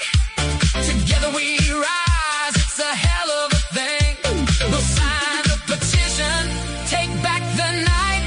Fighting for Eddie, we'll win this fight. Oh, Eddie, hold on tight. We're dancing for the truth tonight. Break the chains, let the world see. Your voice is strong, it's time to be free. Justice for Eddie, justice for all. We'll rise together, we'll never fall. More than half a life in a crowded cage, but hope knows no bounds. It's never too late. Hear the rhythm, feel the beat. Justice is coming, can't accept defeat. No more shadows, let the truth shine bright. Eddie O'Brien, ready for the fight. So let's light the way with our hearts ablaze. Dancing for justice, we're entering a new phase. Sign for Eddie, let the world know. We're standing together, we're ready to go.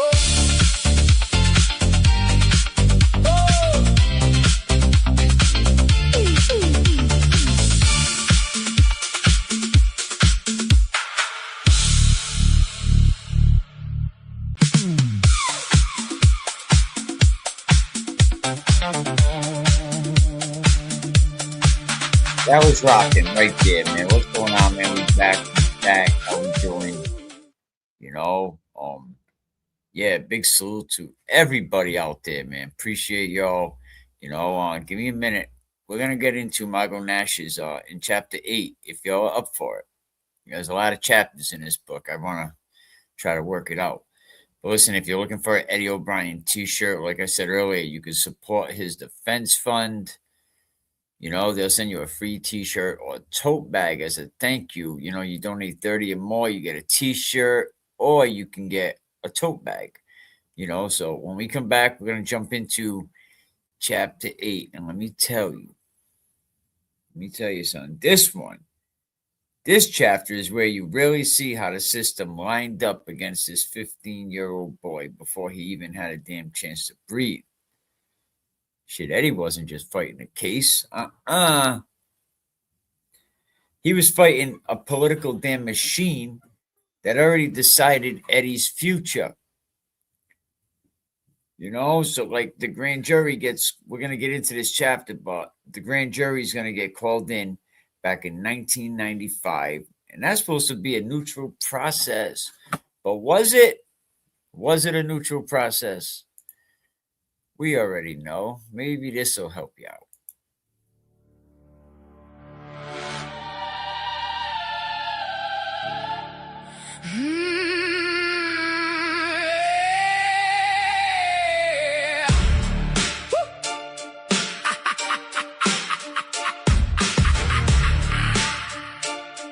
Yeah. Let me tell you about a kid, only 15 years. Eddie Obrien, caught in the gears. Political pawns, they played their game. Power and money all in his name. But was tight with wealth, no simple fate. Climbed the ladder, sealed Eddie's state. Wayne Bud, a prosecutor with a purpose. In the court of politics, none could touch us. This ain't just a story, it's a legacy. Eddie was the stone that shaped their destiny. With every connection, every hand they shake, Eddie's case became the ground they break.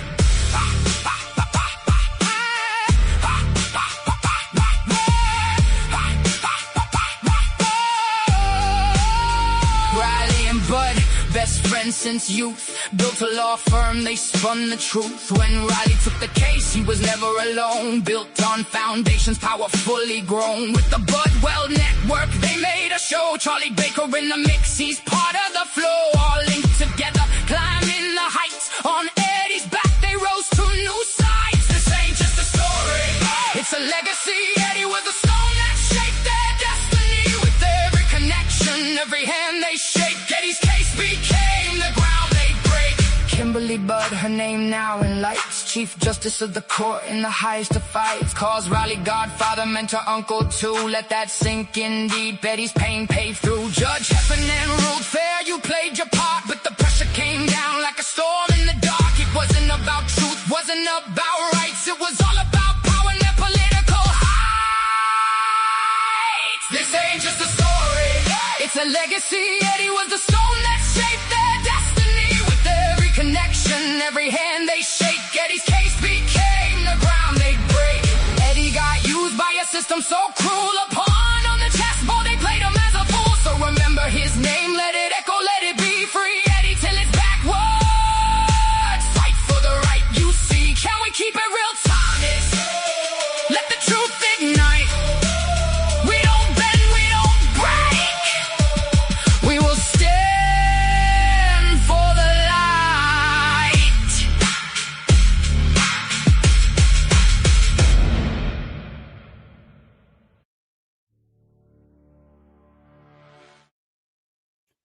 There we go.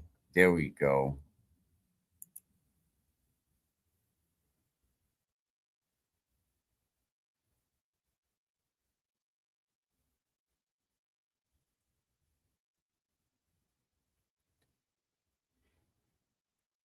Well, I will be putting them up in the members only section, and plus we're gonna put together a disc or something. So the O'Briens, maybe we'll make a disc for them, and maybe we could make that part of the Free Eddie fundraising. I don't mind. So we'll put that together. But if you want them for yourself, you're welcome to screen record them. I don't mind that. But for my members, I'll put them up inside in the members only section, so you can actually get them. We're gonna get into chapter 8. Let me see something. Make sure I got no messages here. All right. Where was I? Yeah, we're gonna get into chapter 8, and I think this chapter, I would really think that the doubters would really like this chapter. Is something that the haters and doubters and the people who still don't really understand what's going on, because we talk to the people that's been side-eyeing Eddie Obrien for 30 years, the ones who swear that they know what happened, they repeat headlines like they were in the room. The ones who act like the system can't get it wrong. Let me tell you, the system gets it wrong quite often. Pull up a chair. Maybe you won't get the polished courtroom version, but like a lot of people love to say, Eddie did it. Y'all love to say the courts decided. Like the courts ain't been wrong before. How many times do we talk about the system being wrong? Like the courts didn't once say kids were super predators. Did they get that wrong? Absolutely. We have to talk about the good as well as the bad in this story. I mean, there's not much good, but I mean, they were saying that these kids were super predators and they couldn't even be saved. We know everybody, man. Rest in peace to your friend. We hope everything goes well. Everyone put some shamrocks in the chat for Ed Obrien and his friend and let him know rest in peace. What a great friend of Ed's had passed away, someone that, meant a lot to Ed Obrien. So, God bless the O'Briens through this difficult time. You can always catch the replay, buddy. But like the courts didn't say that they got it wrong. Like, come on, the courts never got it wrong. Why do you think Lady Liberty is blind as a bat? That bitch couldn't see straight up if she was hit by a garbage can. But Eddie Obrien, the kid was only 15 years old. He was a kid, a baby. A fresh, like just going into his sophomore year.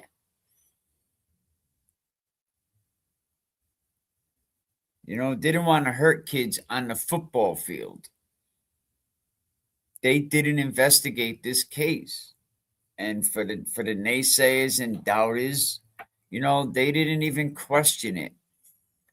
And as far as the defense side, I mean, can they lie, or just because they're not supposed to come out and straight tell everything that's going on? That's their right. That don't mean the defense is lying. You're traumatized. You go through some shit like that. They didn't look deeper. They should have still continued to investigate, even if you think Eddie lied in the beginning or not. That don't mean the police should have not continued to investigate. They grabbed this kid. They slapped a label on him. They threw him in a political friggin' blender, right, that he never asked for. Let me tell you, Riley was not seeking justice. Riley would have never sat on the grand jury. Not sat on it, but, sat on this case. District attorneys don't do that. They have hundreds of assistants that work under them. Riley wanted to change the laws, right? He wanted to build a career that was built off the back of Eddie Obrien. And boy, he did. He did. He became a vicious alcoholic at the same time because of the demons that are inside him. The demons that are fighting his soul every night when he closes his eyes.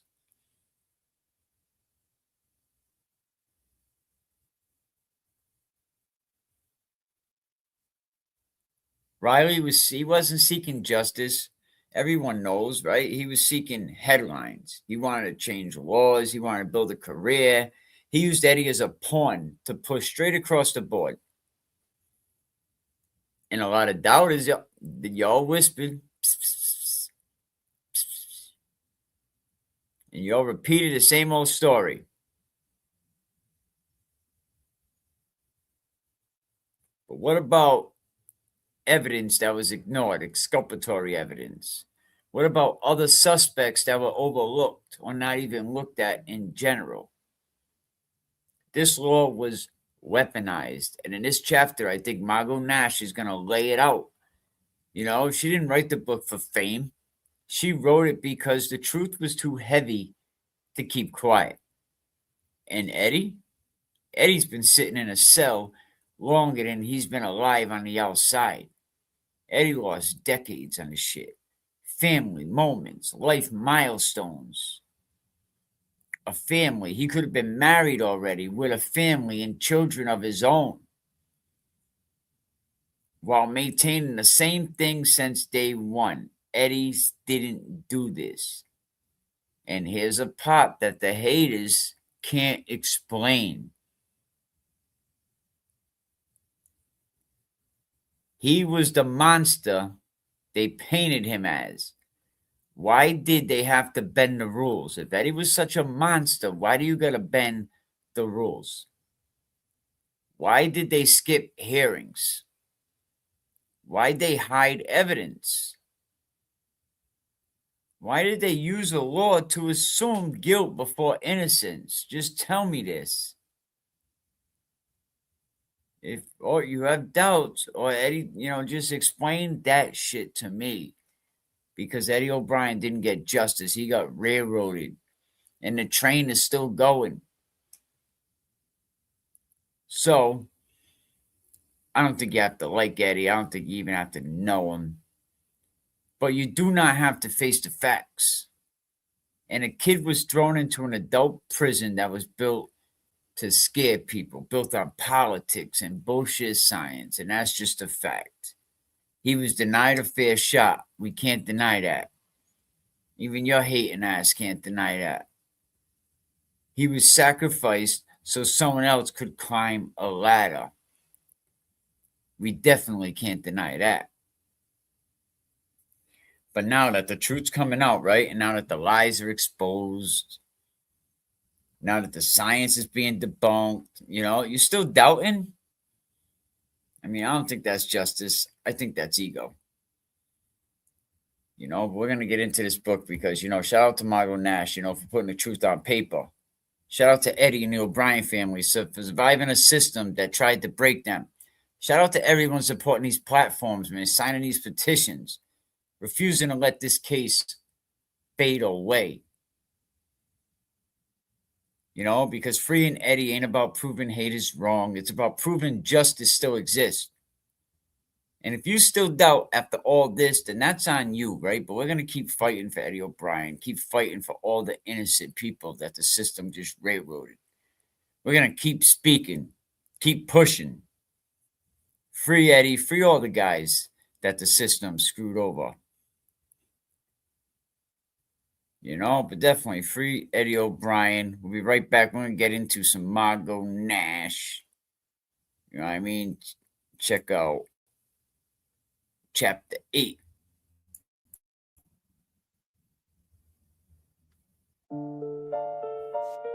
Yeah.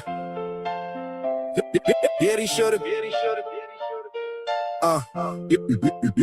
Yeah, he.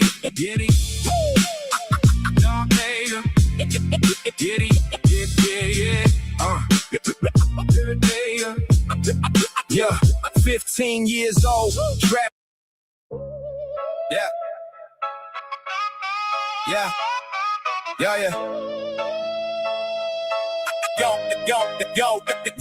Yo, these podcast spitting lies got the story twisted. You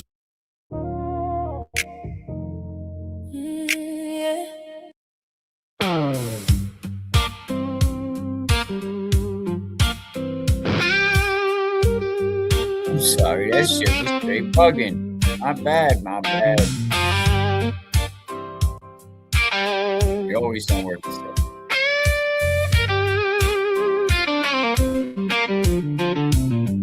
in the courtroom lights, truth's gonna Like bend. button shit. They shout out Eddie Half an inch standing O'Brien. tall, Rest in peace, trying John. to defend. My condolences Say to they look O'Brien bad on family for their paper, loss. but it's all deep. Politics lurking, call it a grim reaper. Shout out Margot Nash. Eddie was just a kid, caught in the fray. You.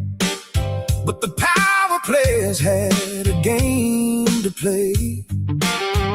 From day one, they wanted him to fall. A kid in the spotlight, crushed by it all. Heaven didn't do the truth. No, it ain't fair. Politics behind the scenes, no one would care. Guilty or innocent, the verdict was set. Justice wasn't blind, it was a political bet. Dr. Bonham was chosen, thought he would be right. A face of fairness in that long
There we go, man.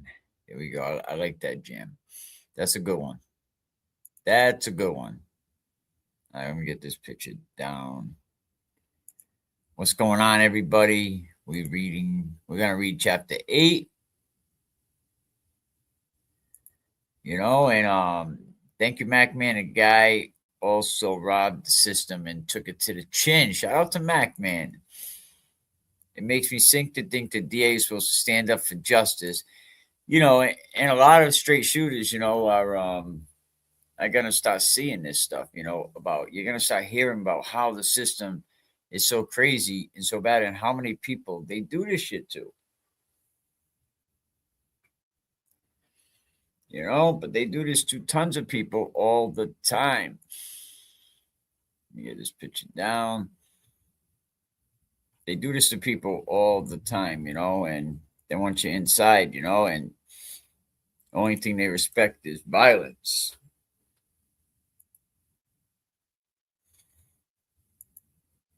But what's going on, everybody, man? It was great to have JoJo on, man. Salute to JoJo. I think he's in the chat. Absolutely, they violated legal ethics by hiding alternative suspects, profiles, and forensics mismatch. But what happens if they test the blood after Eddie's blood, after they had the problem with Eddie's blood? They're going to have to admit, we done screwed the hell up. But they definitely picked the wrong family. They picked a family that had, no retreat, no surrender. We ain't backing down. We want our boy. And all the people that had ill wills to say about Eddie, it's like every stand-up guy that I ever talked to said good things about Eddie Obrien. Said about Eddie Obrien, was a stand-up dude, minds his business, And then you hear the bullshit. You know what I mean? But we got to stop believing the bullshit. Shout out to JoJo, hello, Patricia, Denise, True Crime, Auntie Jerry, Courtney, Freebird, 2 Cents, Robert, Unforgettable. Your support is strength. Like you said the other day, God brought us together for this platform. He brought us together, he brought Margot Nash years ago to Eddie. And now we're going to bring Margot Nash to you. But we on chapter 8. The first transfer hearing. If you don't mind, I'm just going to take myself off the screen while I read this. But we're going to get into that, man. And like I said, if you want to help out, you can support Eddie, Fight for Freedom. You can donate to his defense fund. Cash App $ Eddie O'Brien 6. You can get a free t-shirt or a tote bag, $30 or more for a t-shirt, $40 or more for a tote bag. And I'll put, let's see, there we go. Across the bottom, you can see the information right there. So, all right, let's get into this. Chapter 6.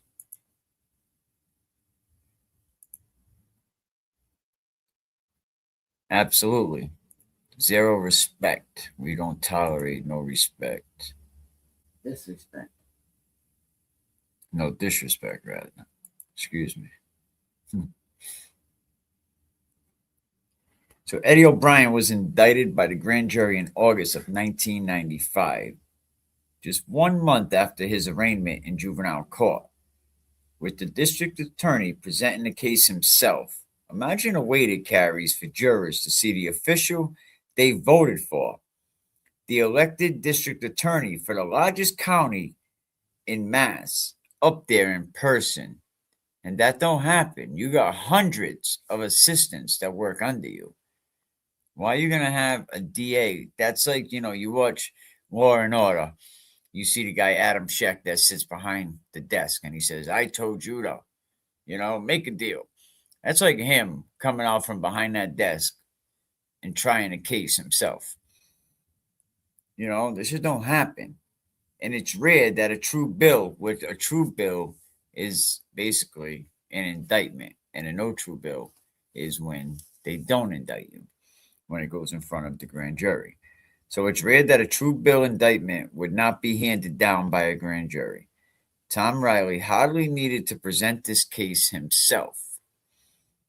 Usually, there's one assistant district attorney who presents all the cases to the grand jury. The indictment removed the need for this first part of the juvenile court transfer hearing known as Part A, in which the Commonwealth had to prove that there was probable cause to hold the accused over for trial. The proceedings skipped directly to the second part of the transfer hearing known as Part B, in which his amendability to rehabilitation was at issue. When Judge Paul Pierce Heffernan presided under the new Copley-Grant Amendment to the juvenile law, was a presumption that Eddie was not amendable to rehabilitation within the juvenile justice system. It was up to Eddie to prove that he could be rehabilitated. Since he had the burden of proof, his part of the case was presented first, with Eddie proclaiming his innocence in Janet Downing's murder. How was he to prove he was amendable to a program of rehabilitation for a crime he didn't commit? As is customary for these hearings, a psychiatrist specialist, and if I recall, I don't even think the people that the state hired even seen Eddie. They just gave a report. Let me check out these comments before I continue. Shout out at MacMan. Welcome to the page. Stick around. Maybe if we get someone else that donates memberships, there might be enough people in here for non-members to get a free membership. So at Mac, glad to see you.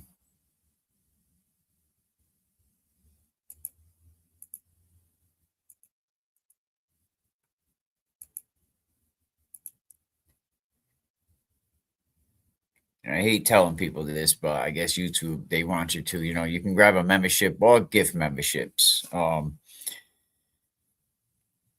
don't even really mention it anymore because I kind of hate to mention it, but they don't want to push my content. So it's only the people that know what we do or the newcomers that get pushed here, but appreciate y'all.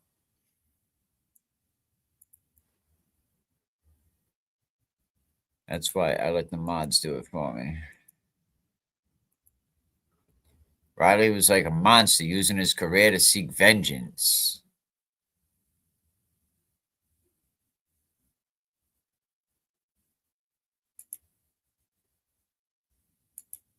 Jojo said, when I got a job, I got indicted. He said, when I went to get a job legit, they indicted me.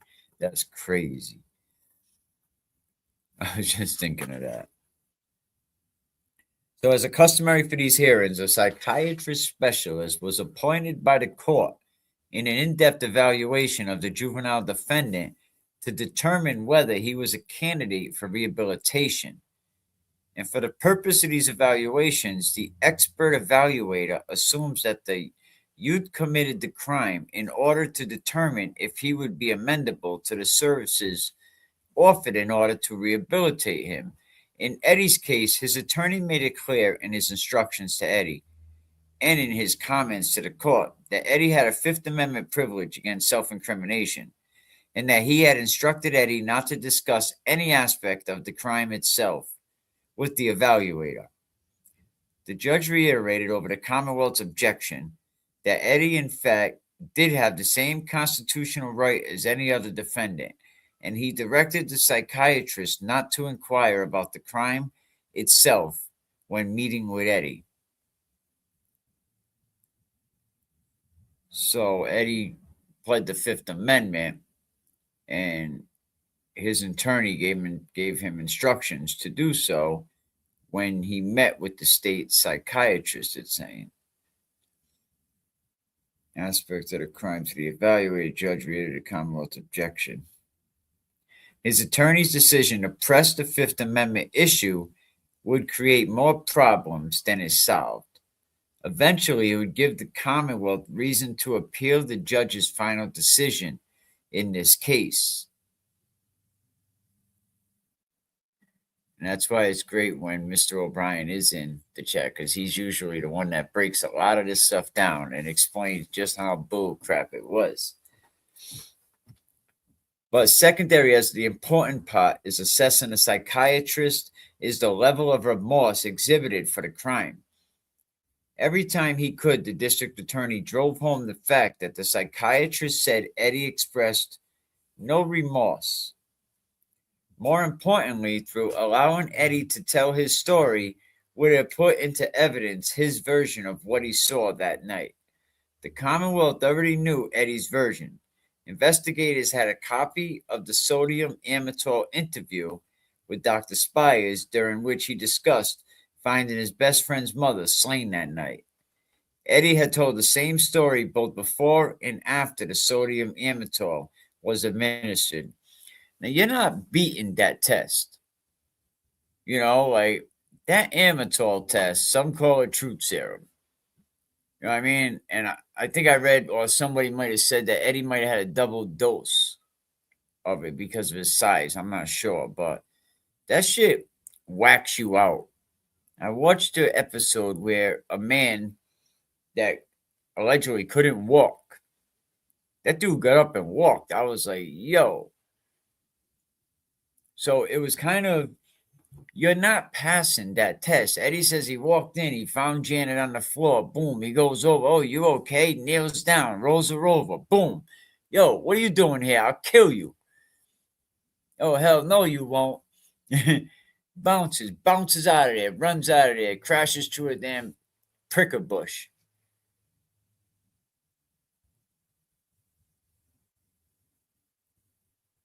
And didn't the state pay for that test? But the state, I don't think they wanted to use the results of that test, right? If I'm not mistaken. Mm-hmm. The judge said it wasn't admissible. The judge wanted the test done. And we know it's not admissible, but I think it would have been great for the jury to hear it. You know, I think it would have been great for the jury to hear what went on in that amytal test.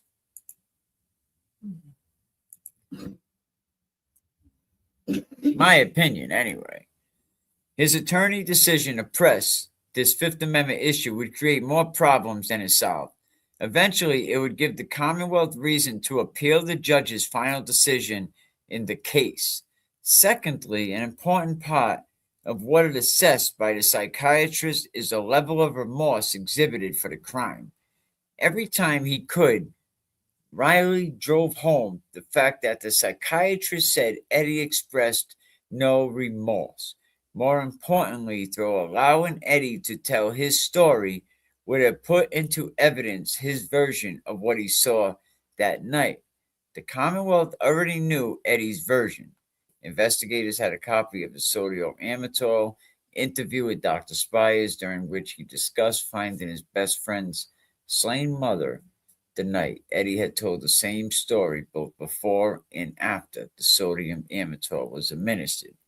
There was just no reason for Bob George to instruct Eddie not to talk about what happened that night. It only hurt him in the end. And Bob George, you know, he should have been talking to Margot Nash, which was basically serving as Eddie's parent in that case. And I mean, I think it was 2 years before Eddie even had a chance to hug his parents, you know, and that was a strategy by the dirtbag. You know, that was a big strategy.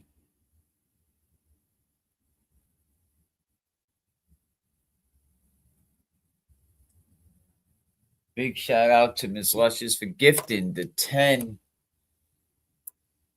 you know, for the 10 memberships. That's what's up. Congratulations to GG58 received a free one. D John 65, Miss Dre's 1005, you know. Congratulations on the membership. Jim and 6, what's going on? How you doing? Welcome over here. You know, on Twisted Tragedies. Oh shit, that's what's up. You know, Loudflower, D Flanny. Hey, and Joseph got a membership. How about that, Joe? You're a member now. That's what's up. you know, but we're going to get back into this. You know, but Eddie was just screwed over. I mean, look, I broke down the DNA. We broke down the blood. How does the investigator leave the hospital and go back to the crime scene with blood? Is that crazy? How does that happen? You know, like there's so many things. The DNA, his DNA was not there. Yeah, who would take the Amator if they were guilty? And Eddie was willing right away. He said, I'll do it. Let's go. Because he knew from the beginning, you know, and like I said, the only reason why that was appealable is because of the, you know, telling Eddie, you know, to take the Fifth Amendment. And I'm sure if Big Ed was here, he would say that, yeah, that was a mistake. You know, George was wrong for that. Eddie shouldn't have done that, my opinion. You know, and even Margot Nash says, more importantly, to allow an Eddie to tell his story would have put into evidence. Well, that's what the book says, not Margot Nash. Oh, there was just no reason for Bob George to instruct Eddie not to talk about what happened that night. It only hurt him in the end. Judge Paul Heffernan was a well-respected jurist and the presiding judge of Somerville District Court. And if you want to know more about Heffernan, go back and watch JoJo's first interview. And we're going to put a playlist, JoJo's playlist, and it's just going to have JoJo's, you know, every time JoJo been on here, we'll put a Margot Nash playlist too. But he broke down who Heffernan was and how he was a Charlestown guy and he knew the system and he spent a lifetime in the juvenile justice system. And he heard hundreds of juvenile transfer hearings since his appointment to the bench back in 1979. But Tom Riley, his first transfer hearing and first foray into the world of juvenile delinquency proceedings, the district attorney and Eddie's lawyer both stipulated that the court would appoint Dr. Richard Bonham, a child and adolescent forensic psychiatrist, to evaluate Eddie, present his recommendations to the court. Dr. Bonham had an impressive resume and worked in the juvenile court system for many years. He received his medical degree from Albert Einstein College of Medicine at Yeshiva University in New York City in 1974. He directed the Boston Juvenile Court Clinic since 1982, conducting evaluations of thousands of children and families involved in juvenile court. He was formerly on the faculty of the University of Massachusetts and Harvard Medical Schools and was published widely on issues of forensic assessment of children and families and mental health concerns in the juvenile justice system. Dr. Bonham presented a 41-page report on December 20th, 1995, in addition to 7 hours of face-to-face interviews with Eddie. He had met with Eddie's family for 9 hours and reviewed dental, medical, educational records, as well as grand jury minutes. He had telephone conversations with Riley, Eddie's first and second lawyers, his grade school and high school teachers and administrators, his coaches, and the staff at the correctional facility. He also directed Dr. Linda Field, a well-known child and adolescent psychologist, to conduct a full battery of psychological testing, addressing the 9 statutory factors on which the court is required to make findings of facts. Dr. Bonham reached the following conclusion: maturity. Actual cognitive and emotional functioning is much like that of a preteen or early adolescent than like that of a late adolescent or early adult. Prior court record. No prior court involvement or history of delinquency charges. Family and social history.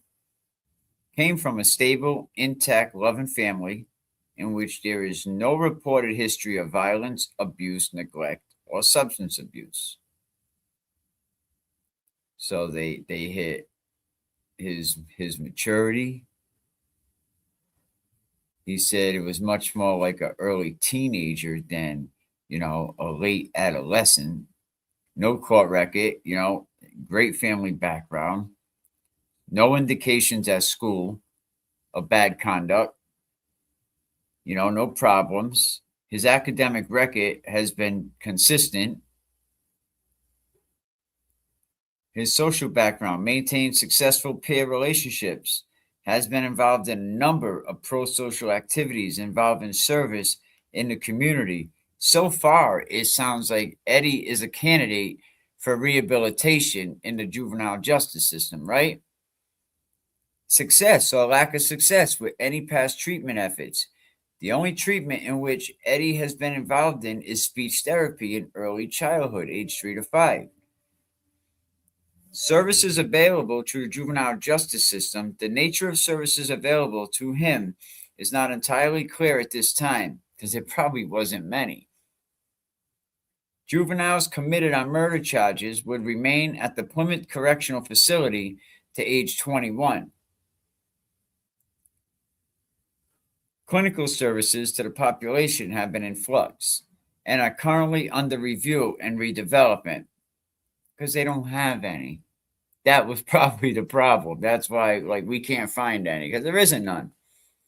Because of the recent changes in law made by Harbour and the Copley Grant amendments, the entire juvenile system was in flux, trying to accommodate the legislative changes, which means they didn't want to put no money into the juvenile justice system when they say that.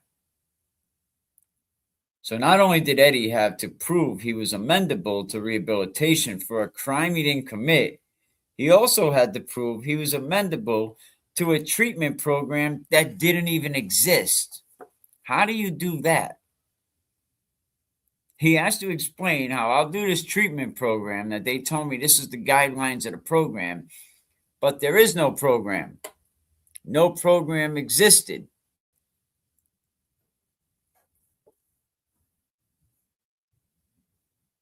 See, so it's already like BS. The fix is already in. There was no program. No program existed. That's crazy. Adequate protection of the public. The uncertainty regarding the actual nature of Edward's involvement in the current offense raised some questions regarding whether long-term incarceration is required. Eddie's lawyer's decision that Eddie shouldn't tell Dr. Bonham how and why he came to be in the house that night and what he had seen made it impossible for the evaluator to make a clear determination that might have helped Eddie's cause in the final analysis. Instructor Eddie not to tell his story prevented Dr. Bonham from concluding that the public would be adequately protected if Eddie was released.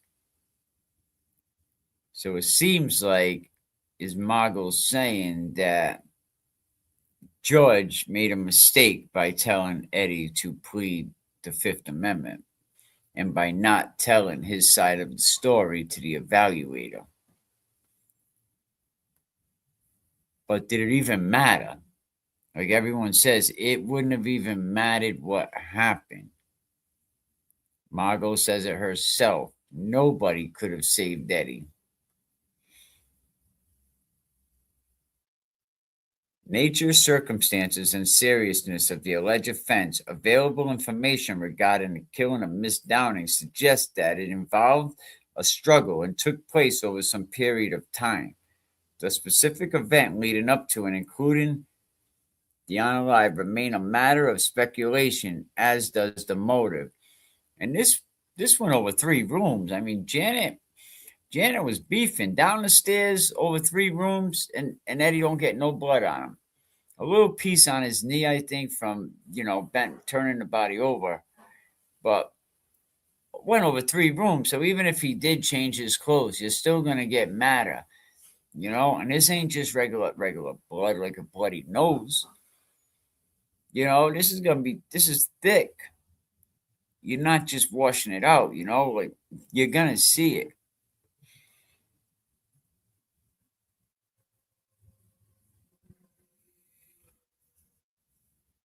In determining whether Eddie was likely a candidate for rehabilitation, Dr. Bonham stated his opinion that Eddie did not currently present with any clear psychiatric disorders for which treatment is indicated.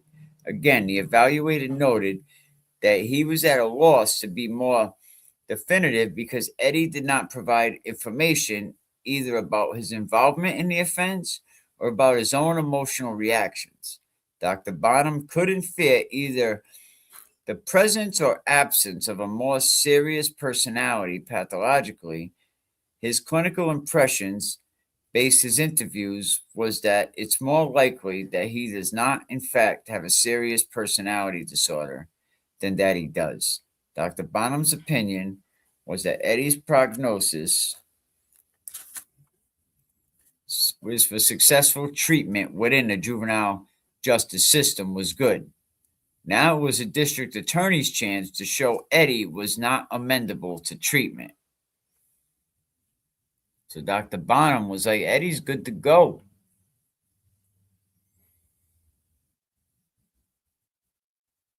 You know, Eddie is good to go.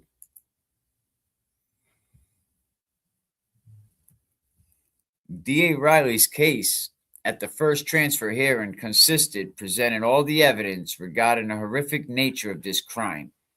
He presented Trooper Joseph Duggan from the district attorney CPAC unit, the old successful CPAC unit. Somerville Police Detective Charles Firmino, we talked about, even the mayor said Firmino was dirty.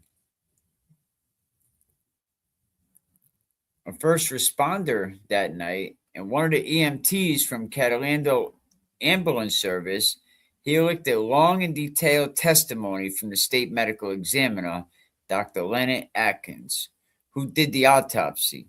He called 3 of Eddie's friends, Ryan and Paul Downing and Marco Abreu, to testify about some fairly things Eddie had said in the past. When Eddie was arrested, the police told the reporter Ann Dolan, "We don't have a motive at this point." How do you not arrest him without a motive, you jackass? Yeah, we arrested the defendant, but we don't have a motive. We don't know why he did it.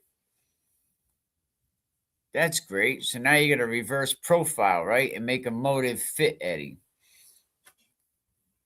And when you read the police, when you read everything, that's what you see. You see reverse profiling.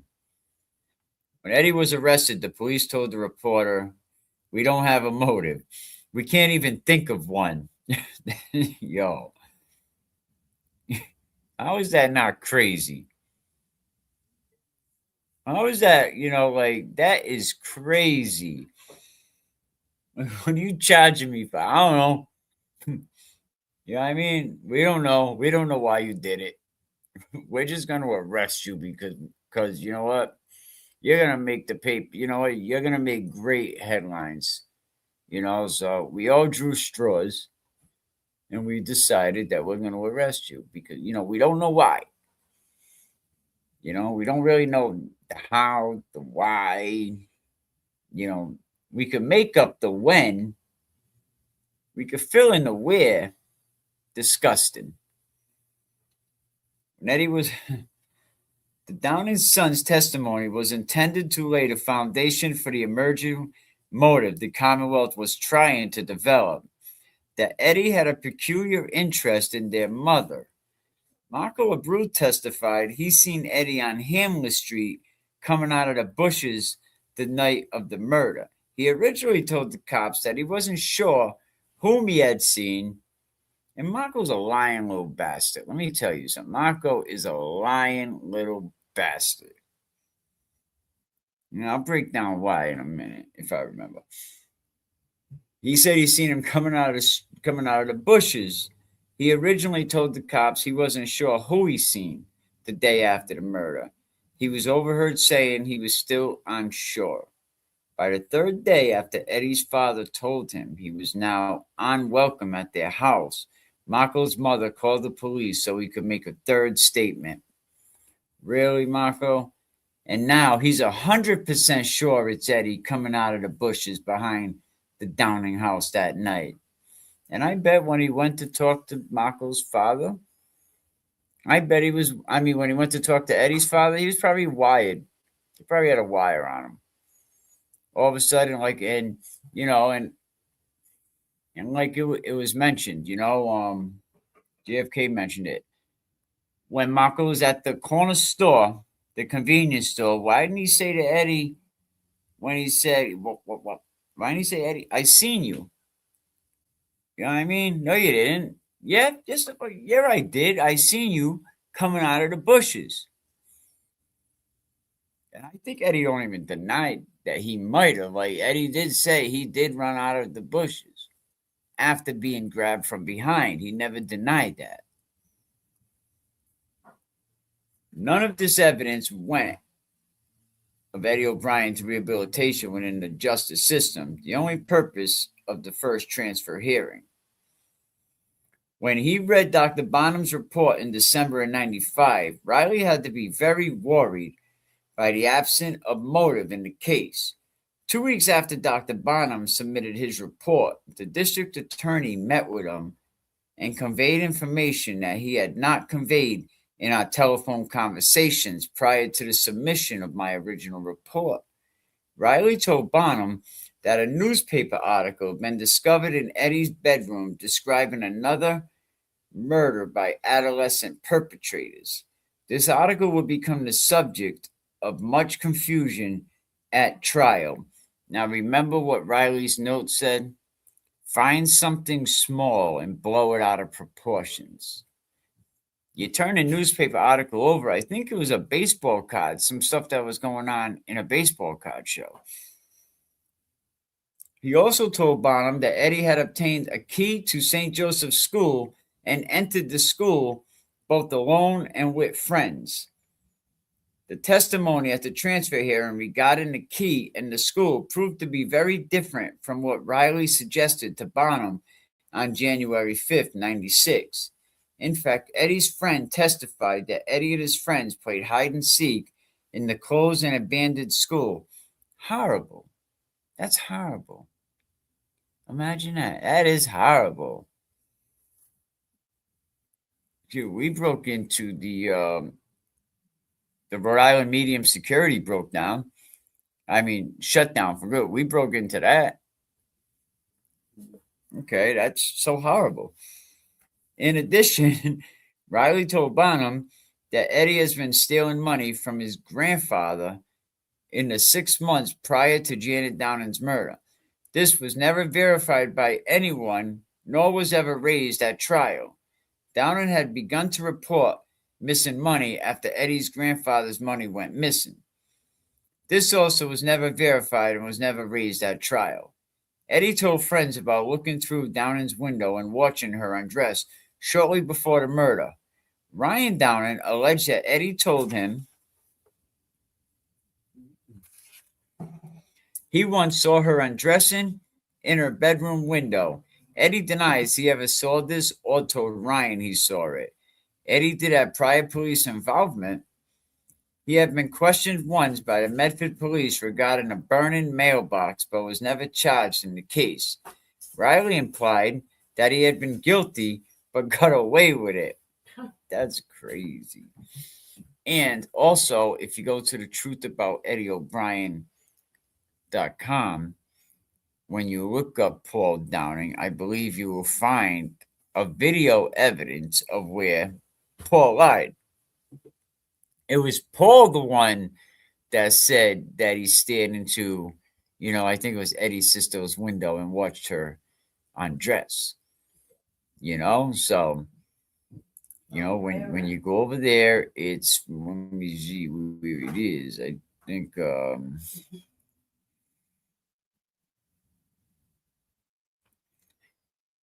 here's on the timeline. Yep, you go to timeline, you go to, let me show you.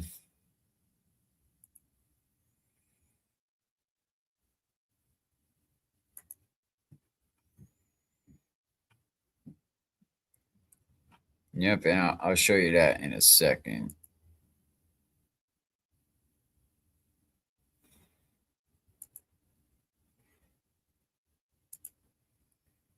You go over to the truth about Eddie O'Brien. You go over here to timelines. You go down to 8 p.m. You click on the Paul Downing, and in one of them it should be a video clip link, and you can see them camcording something, and Paul admits that he's the one that was a peeping Tom. But let's continue. Let's continue.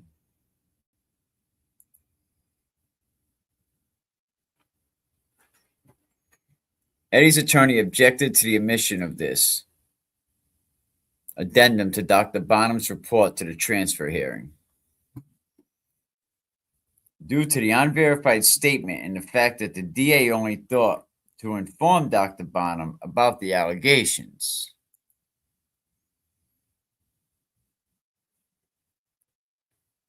After the forensic psychiatrist had noted that Eddie had no known motives, Riley's effort with Dr. Bonham seemingly were to show that Eddie had propensity to commit the crime and may also have had a motive.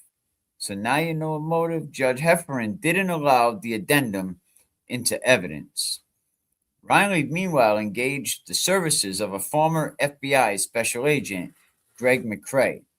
He tried to call him to the stand as an expert in criminal investigative analysis. Riley told Judge Heffernan that McCrae would testify to the sexual nature of this crime, and that the very serious component when sex and violence come together. He would testify as to the behavior, the planning, the things that Dr. Bonham pointed out in his report. The planning, the aggressiveness, the exploration, in another word he used. And he would testify on all of those subjects. As an offer of proof to the judge of what McCrae would say on the witness stand, Riley said, "In short, Your Honor, Eddie O'Brien, at his own choice, has made a decision in terms of the degree of cooperation with Dr. Bonham and Dr. Field that has resulted in an incomplete picture with respect to motive and intent in his case. This is his own choice. We will fill in the blanks for you on the trier of facts in this case." Imagine that, fill in the blanks. Can you fill in the facts? Never mind fill in the blanks.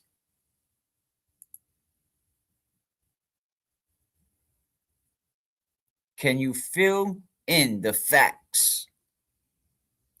They definitely messed this shit up bad. We'll fill in the blanks. Like, imagine you're on trial for your life. Hey, George, buddy, you gonna say anything? I feel like Eddie nudging him. Yo, they're gonna fill in the blanks over here. Fill in the blanks. How about fill in the facts? That's crazy. We're gonna fill in the blanks. That was his choice, he said. So you will understand and have a complete understanding of motive of intent, which goes directly to the issue of rehabilitation. So 5 months after the murder, Riley had finally produced a motive. It took you 5 months to get a motive. How is this shit even legal? How is it even? He wanted the court to allow McCrae, based on his review of the crimes, photographs, the grand jury testimony, and the autopsy report, to give his opinion as to why the crime occurred. Yeah, look at these pictures and tell us why this crime happened. Take your best guess. Hey, buddy, fill in the blanks. Oh, okay. And you want me to swear to that? Yeah, fill in the blanks. Here's your puzzle. What is this? Suzuku? Fill in the blanks. That's crazy.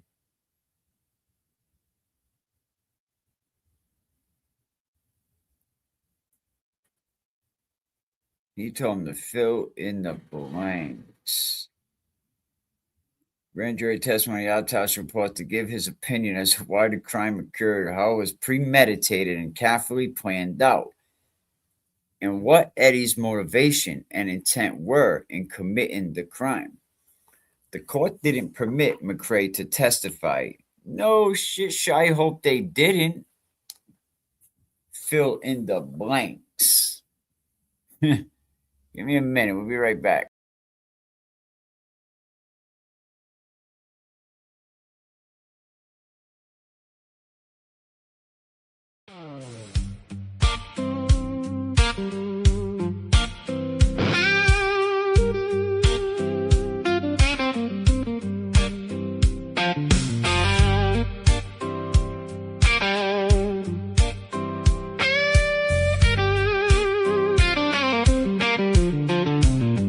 In the courtroom lights, truth's gonna bend. Heffernan standing tall, trying to defend. Said it looked bad on paper, but it's all deeper. Politics lurking, call it a grim reaper.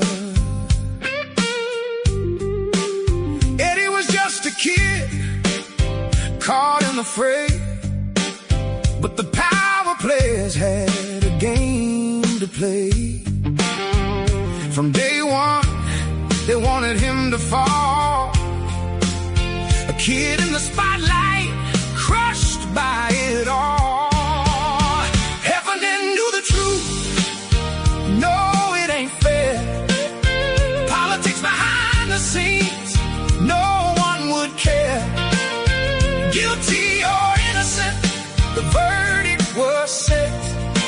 Justice wasn't blind, it was a political bet. Dr. Bonham was chosen, thought he would be right, a face of fairness in that long, dark night.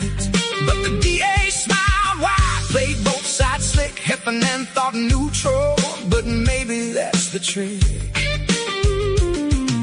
Eddie's fate sealed with a stroke of a pen. My ruling was sound, but the world turned again. They needed him guilty to fit their plan, change the laws mid-game. Oh, what a scam! Heffernan knew the truth. No, it ain't fair. Politics behind the scenes, no one would care. Guilty or innocent, the verdict was set. Justice wasn't blind, it was a political bet.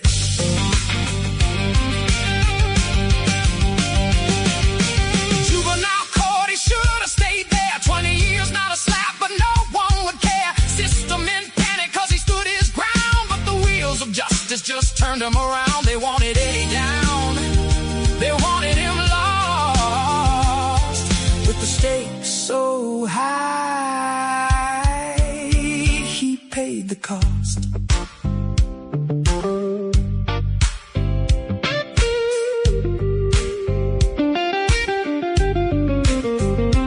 Heffernan's truth reigned clear in the dark. Tried to bring light, but it missed the mark. Eddie, a kid caught in a game, lost in the shuffle, society's shame. So here's a lesson carved deep as stone. Justice shouldn't wear a political tone. Heffernan stood firm, knew it wasn't just. In a world focused on power, who can you trust? Heffernan knew the truth.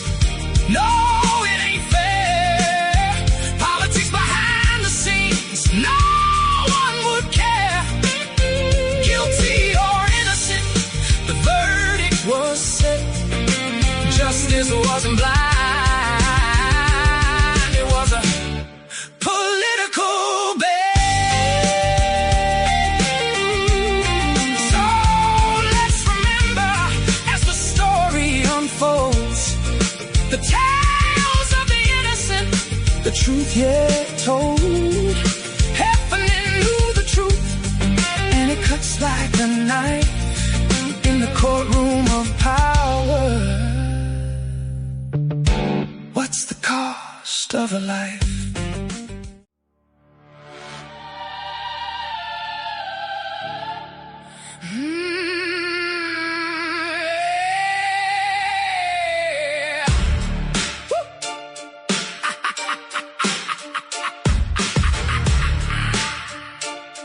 Yeah.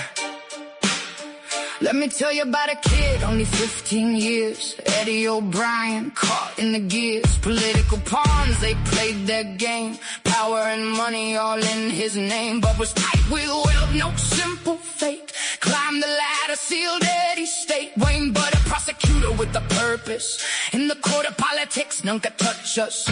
This ain't just a story, it's a legacy. Eddie was the stone that shaped their destiny. With every connection, every hand they shake, Eddie's case became the ground they break.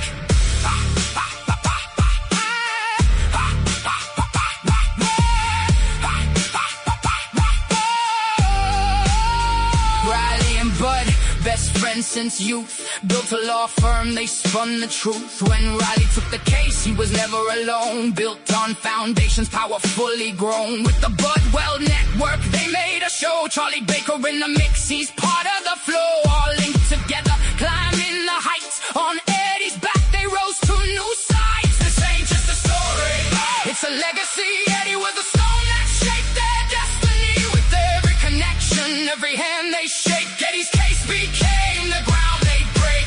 Kimberly Budd, her name now in lights. Chief Justice of the court in the highest of fights. Calls Riley godfather, mentor, uncle too. Let that sink in deep, Betty's pain paid through. Judge Heffernan ruled fair, you played your part. But the pressure came down like a storm in the dark. It wasn't about truth, wasn't about rights. It was all about power and their political heights.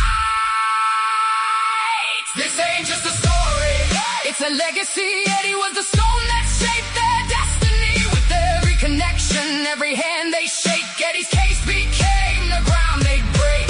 Eddie got used by a system so cruel. A pawn on the chessboard, they played him as a fool. So remember his name, let it echo, let it be free. Eddie till it's backwards. Fight for the right you see. Can we keep it real timeless? Let the truth ignite. We don't bend, we don't break. We will stand for the light.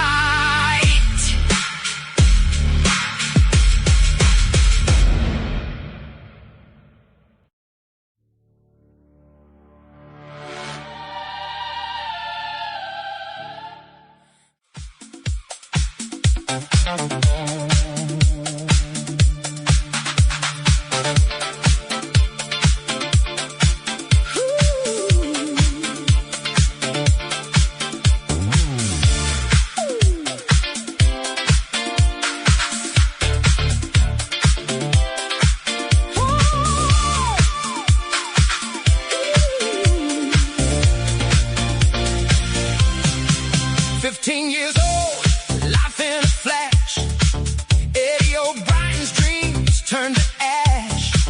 Caught in a storm of political lies. Justice was blind, just heard the cries. In 95, when the law turned cold, a tale of the super predator, truth untold. The DA's game, playing with fate, manipulated minds, sealing Eddie's slate.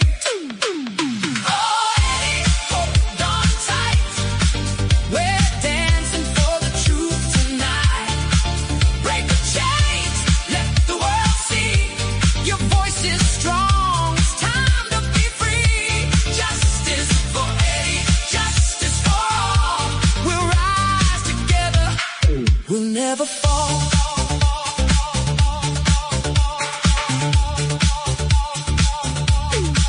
Exculpatory truths left on the shelf.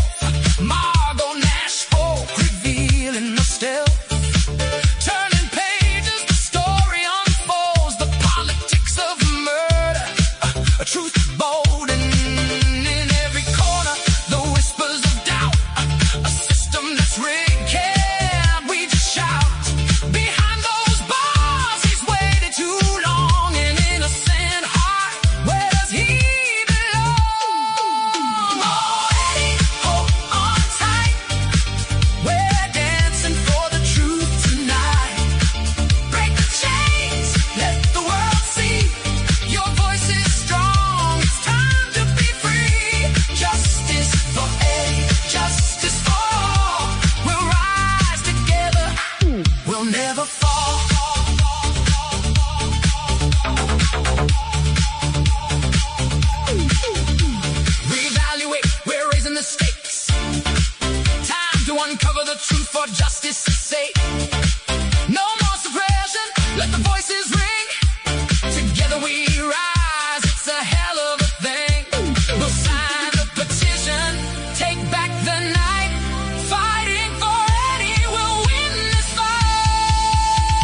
Oh, yeah. Love jamming away with the music, the free Eddie music. Shout out to everybody holding us down. But what do you think about this chapter, man? This is definitely, yeah, that's right. Shamrock's in the chat. I think this is really putting a lot of light to what people, maybe some questions that they didn't have, but the court didn't permit McRae to testify. The judge determined that the testimony could be relevant to Eddie's ultimate guilt or innocence at trial, but it was not the kind of testimony to be considered at a Part B transfer hearing. The statute is quite clear as to what the court must consider. Those are 9 factors outlined in Dr. Bonham's report that we went over earlier. His education, his prior history, stuff like that, his family and social history, school, success or any lack of success with past treatment, stuff like that.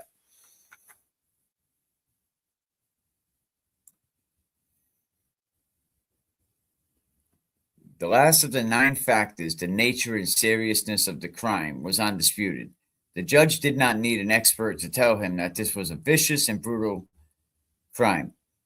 Dr. Leonard Atkins had done that quite well. Dr. Atkins testified that he performed Janet Donovan's autopsy at 11:41 a.m. on July 24, 1995. She suffered 66 stab wounds, 32 incised wounds, for a total of 98 distant knife wounds.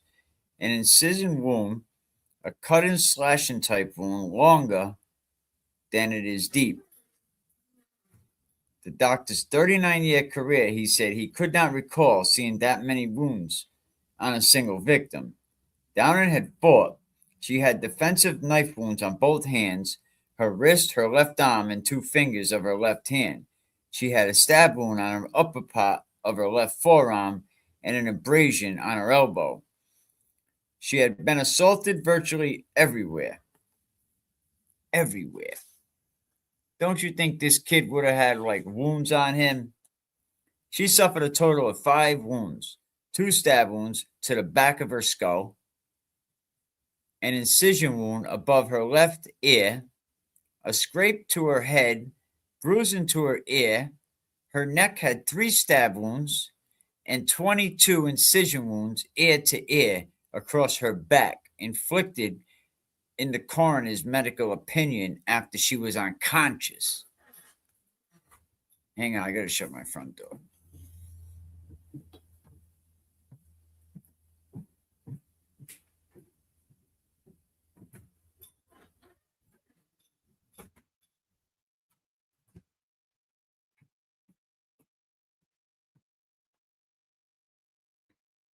Now, in the time frame, Eddie is not getting that done.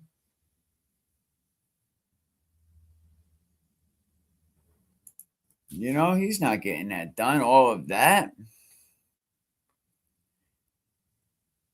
And he would have the evidence on him. The evidence would be all over him. She had 38 stab wounds in the center of her chest below her breast. The wounds were from 1/8 of an inch deep to over 4 inches deep going into her chest cavity and beyond to an unknown depth. One wound was used 7 times to inflict 7 separate injuries to her lungs, sever a rib, and perforate her liver. She suffered 5 stab wounds to her upper back, shoulder blade, and lower left back area. 2 of these were 2 inches deep.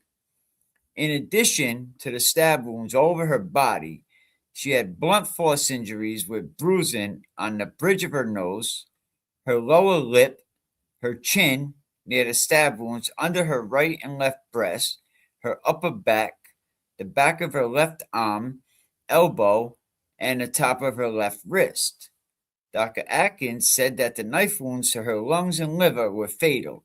It took 7 minutes for her to die from those wounds. It was not possible to tell how long it would have taken the perpetrator to inflict all of these injuries, but it certainly took some time. The level of brutality is staggering and incomprehensible. Damn. The abundance of blood that would be scattered from 98 knife wounds and a severe beating is obvious, even if one never saw the photographs of the autopsy and the crime scene. The perpetrator would have been saturated in Janet Downing's blood. Saturated. It defies logic to think that Eddie could have committed this crime without getting more than one drop of blood consistent with her AB blood type on his right shin. Many witnesses have seen Eddie in the same clothes all day and all night. Although the district attorney would make attempts during the trial to suggest that Eddie changed his clothes both before the crime and then somewhere between leaving the scene and arriving at midnight convenience store, he was not able to provide a scintilla of evidence to support this theory. How'd they convict this kid? Oh yeah, and don't forget, someone also said he scaled a big ass fence. You know what I mean? At the same time, he was at the convenience store as well.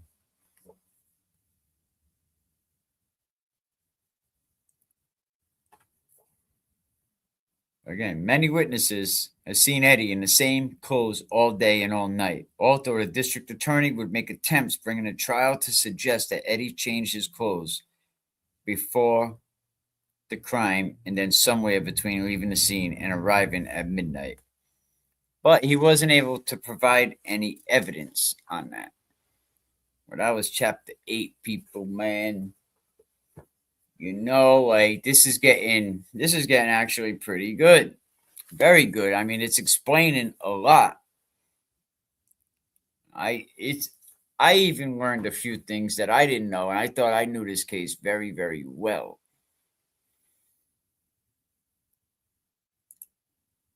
Whoever the DNA belongs to on the hilt and under the fingernails is the correct person. One cannot do it all and have none of your DNA in either of those two places. Absolutely. And, the beating took all over the house. You got dragged all over that house from room to room.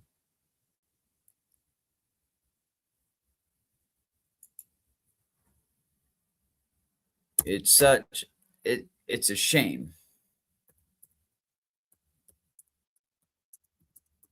It is. It's such a shame. But when we come back, man, I'll have a closing message, man. It's been great. Give me a minute. We'll be right back. You guys are awesome.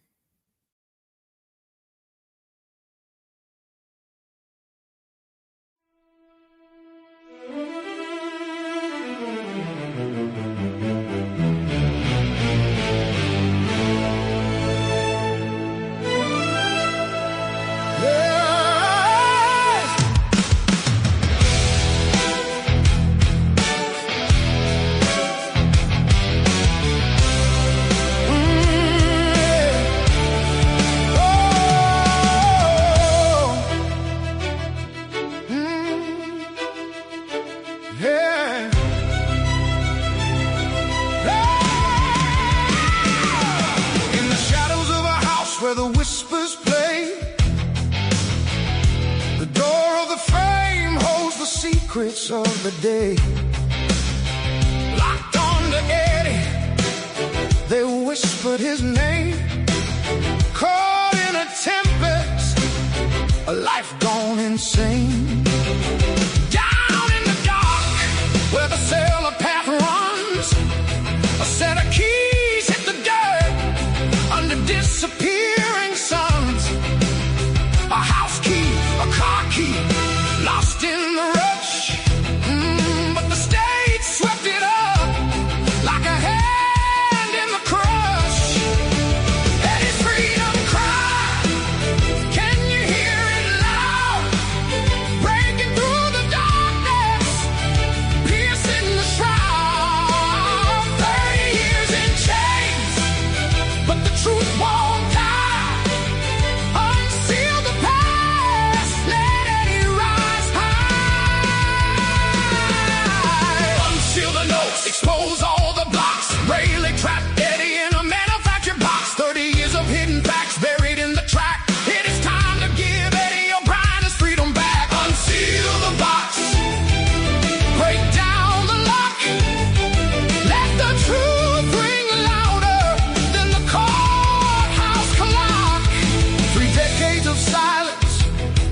cold prison shell.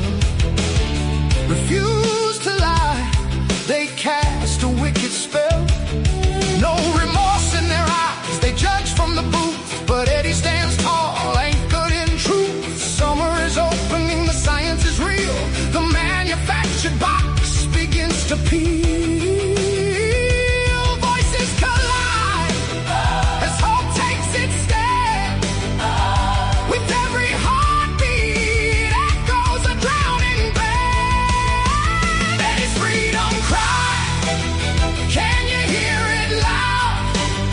Breaking through the darkness, piercing the shroud. 30 years in chains, but the truth won't die. Unseal the past, let Eddie rise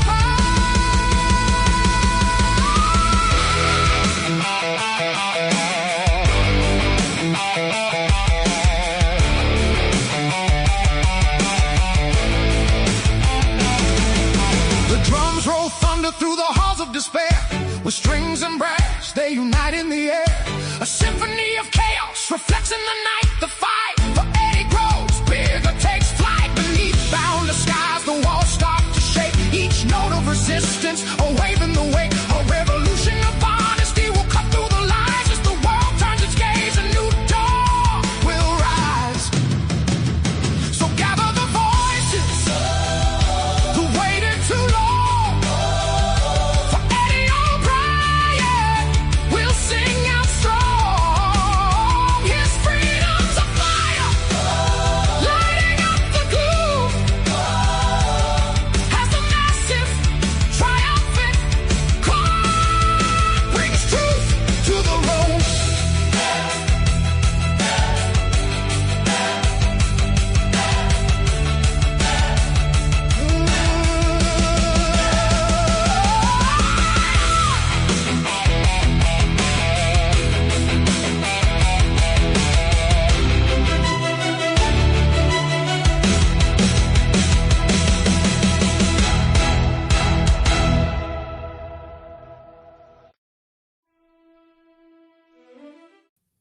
Oh, yes, that was totally lit. Totally lit. Man, today was a great show. I appreciate everybody. You already know how we do this.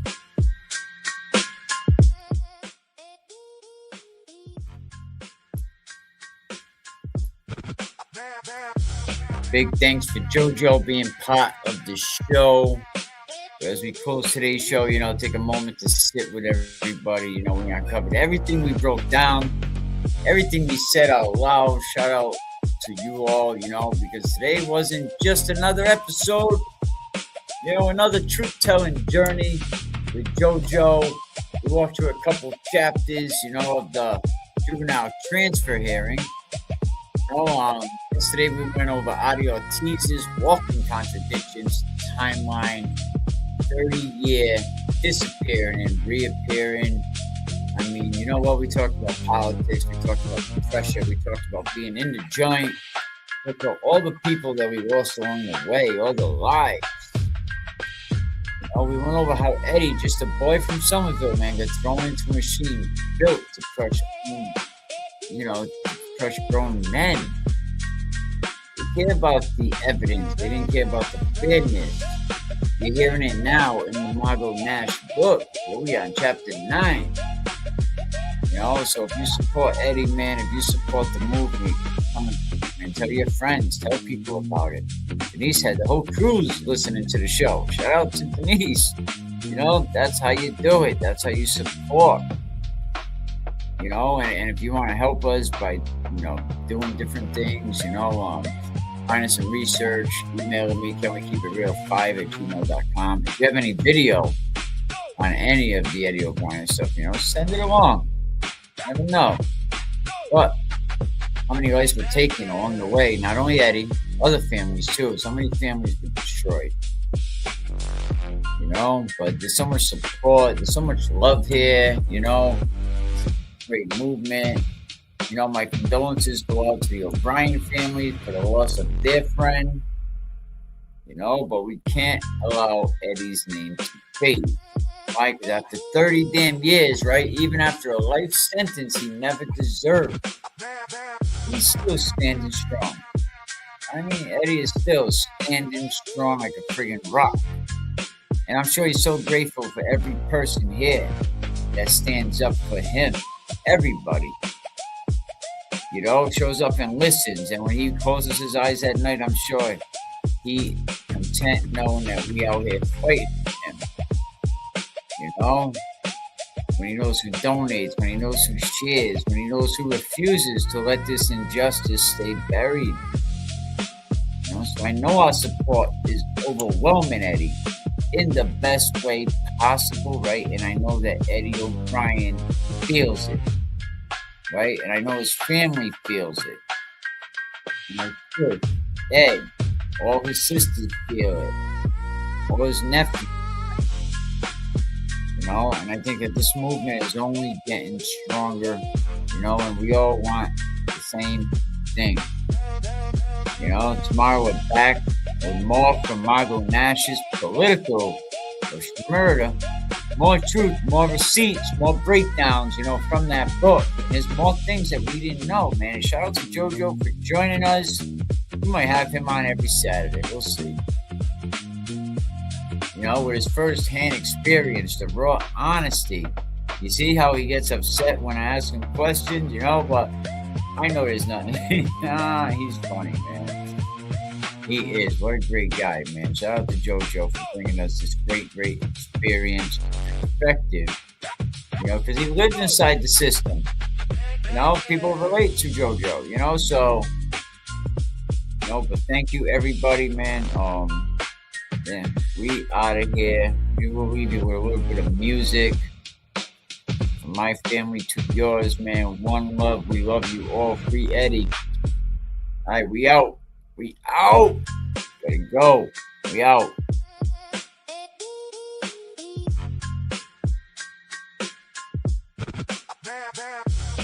Love you all too, man. I love you all, man. Thank you.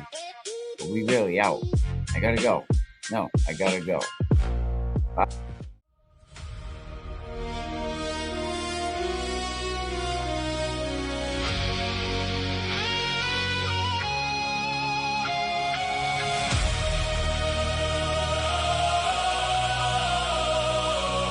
No, I gotta go. I really gotta go. Bye.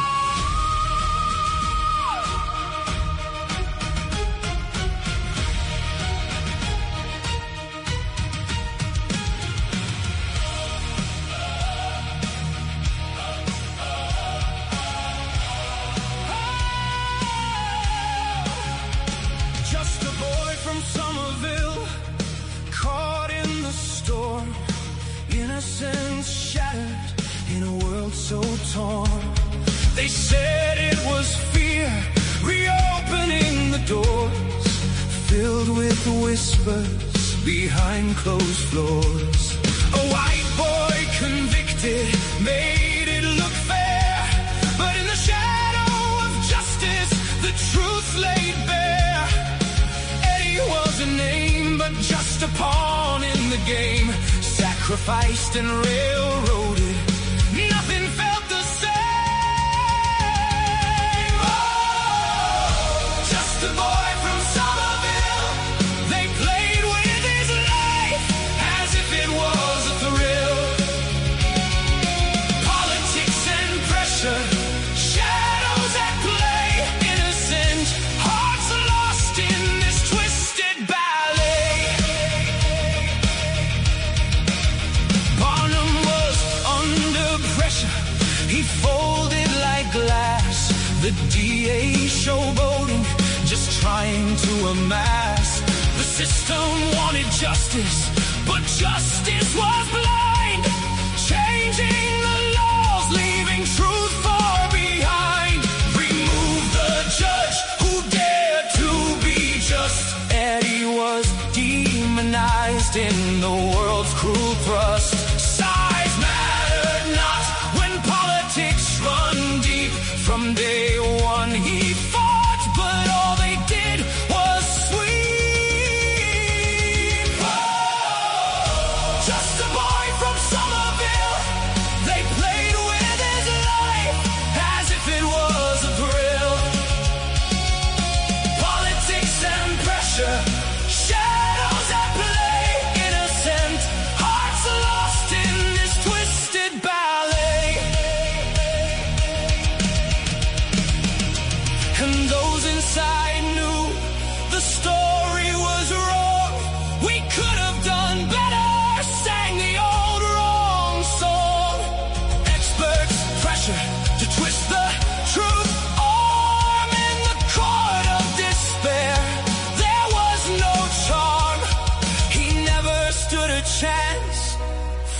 very start, a tragic confession, a broken heart.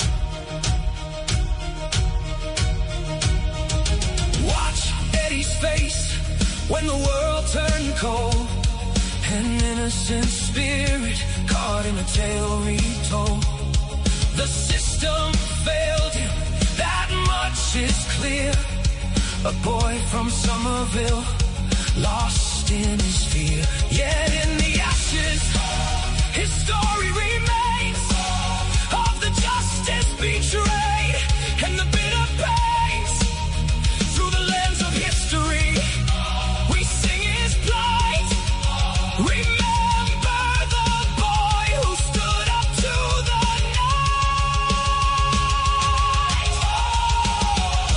Just a boy from Somerville. They played with his life as if it was a thrill.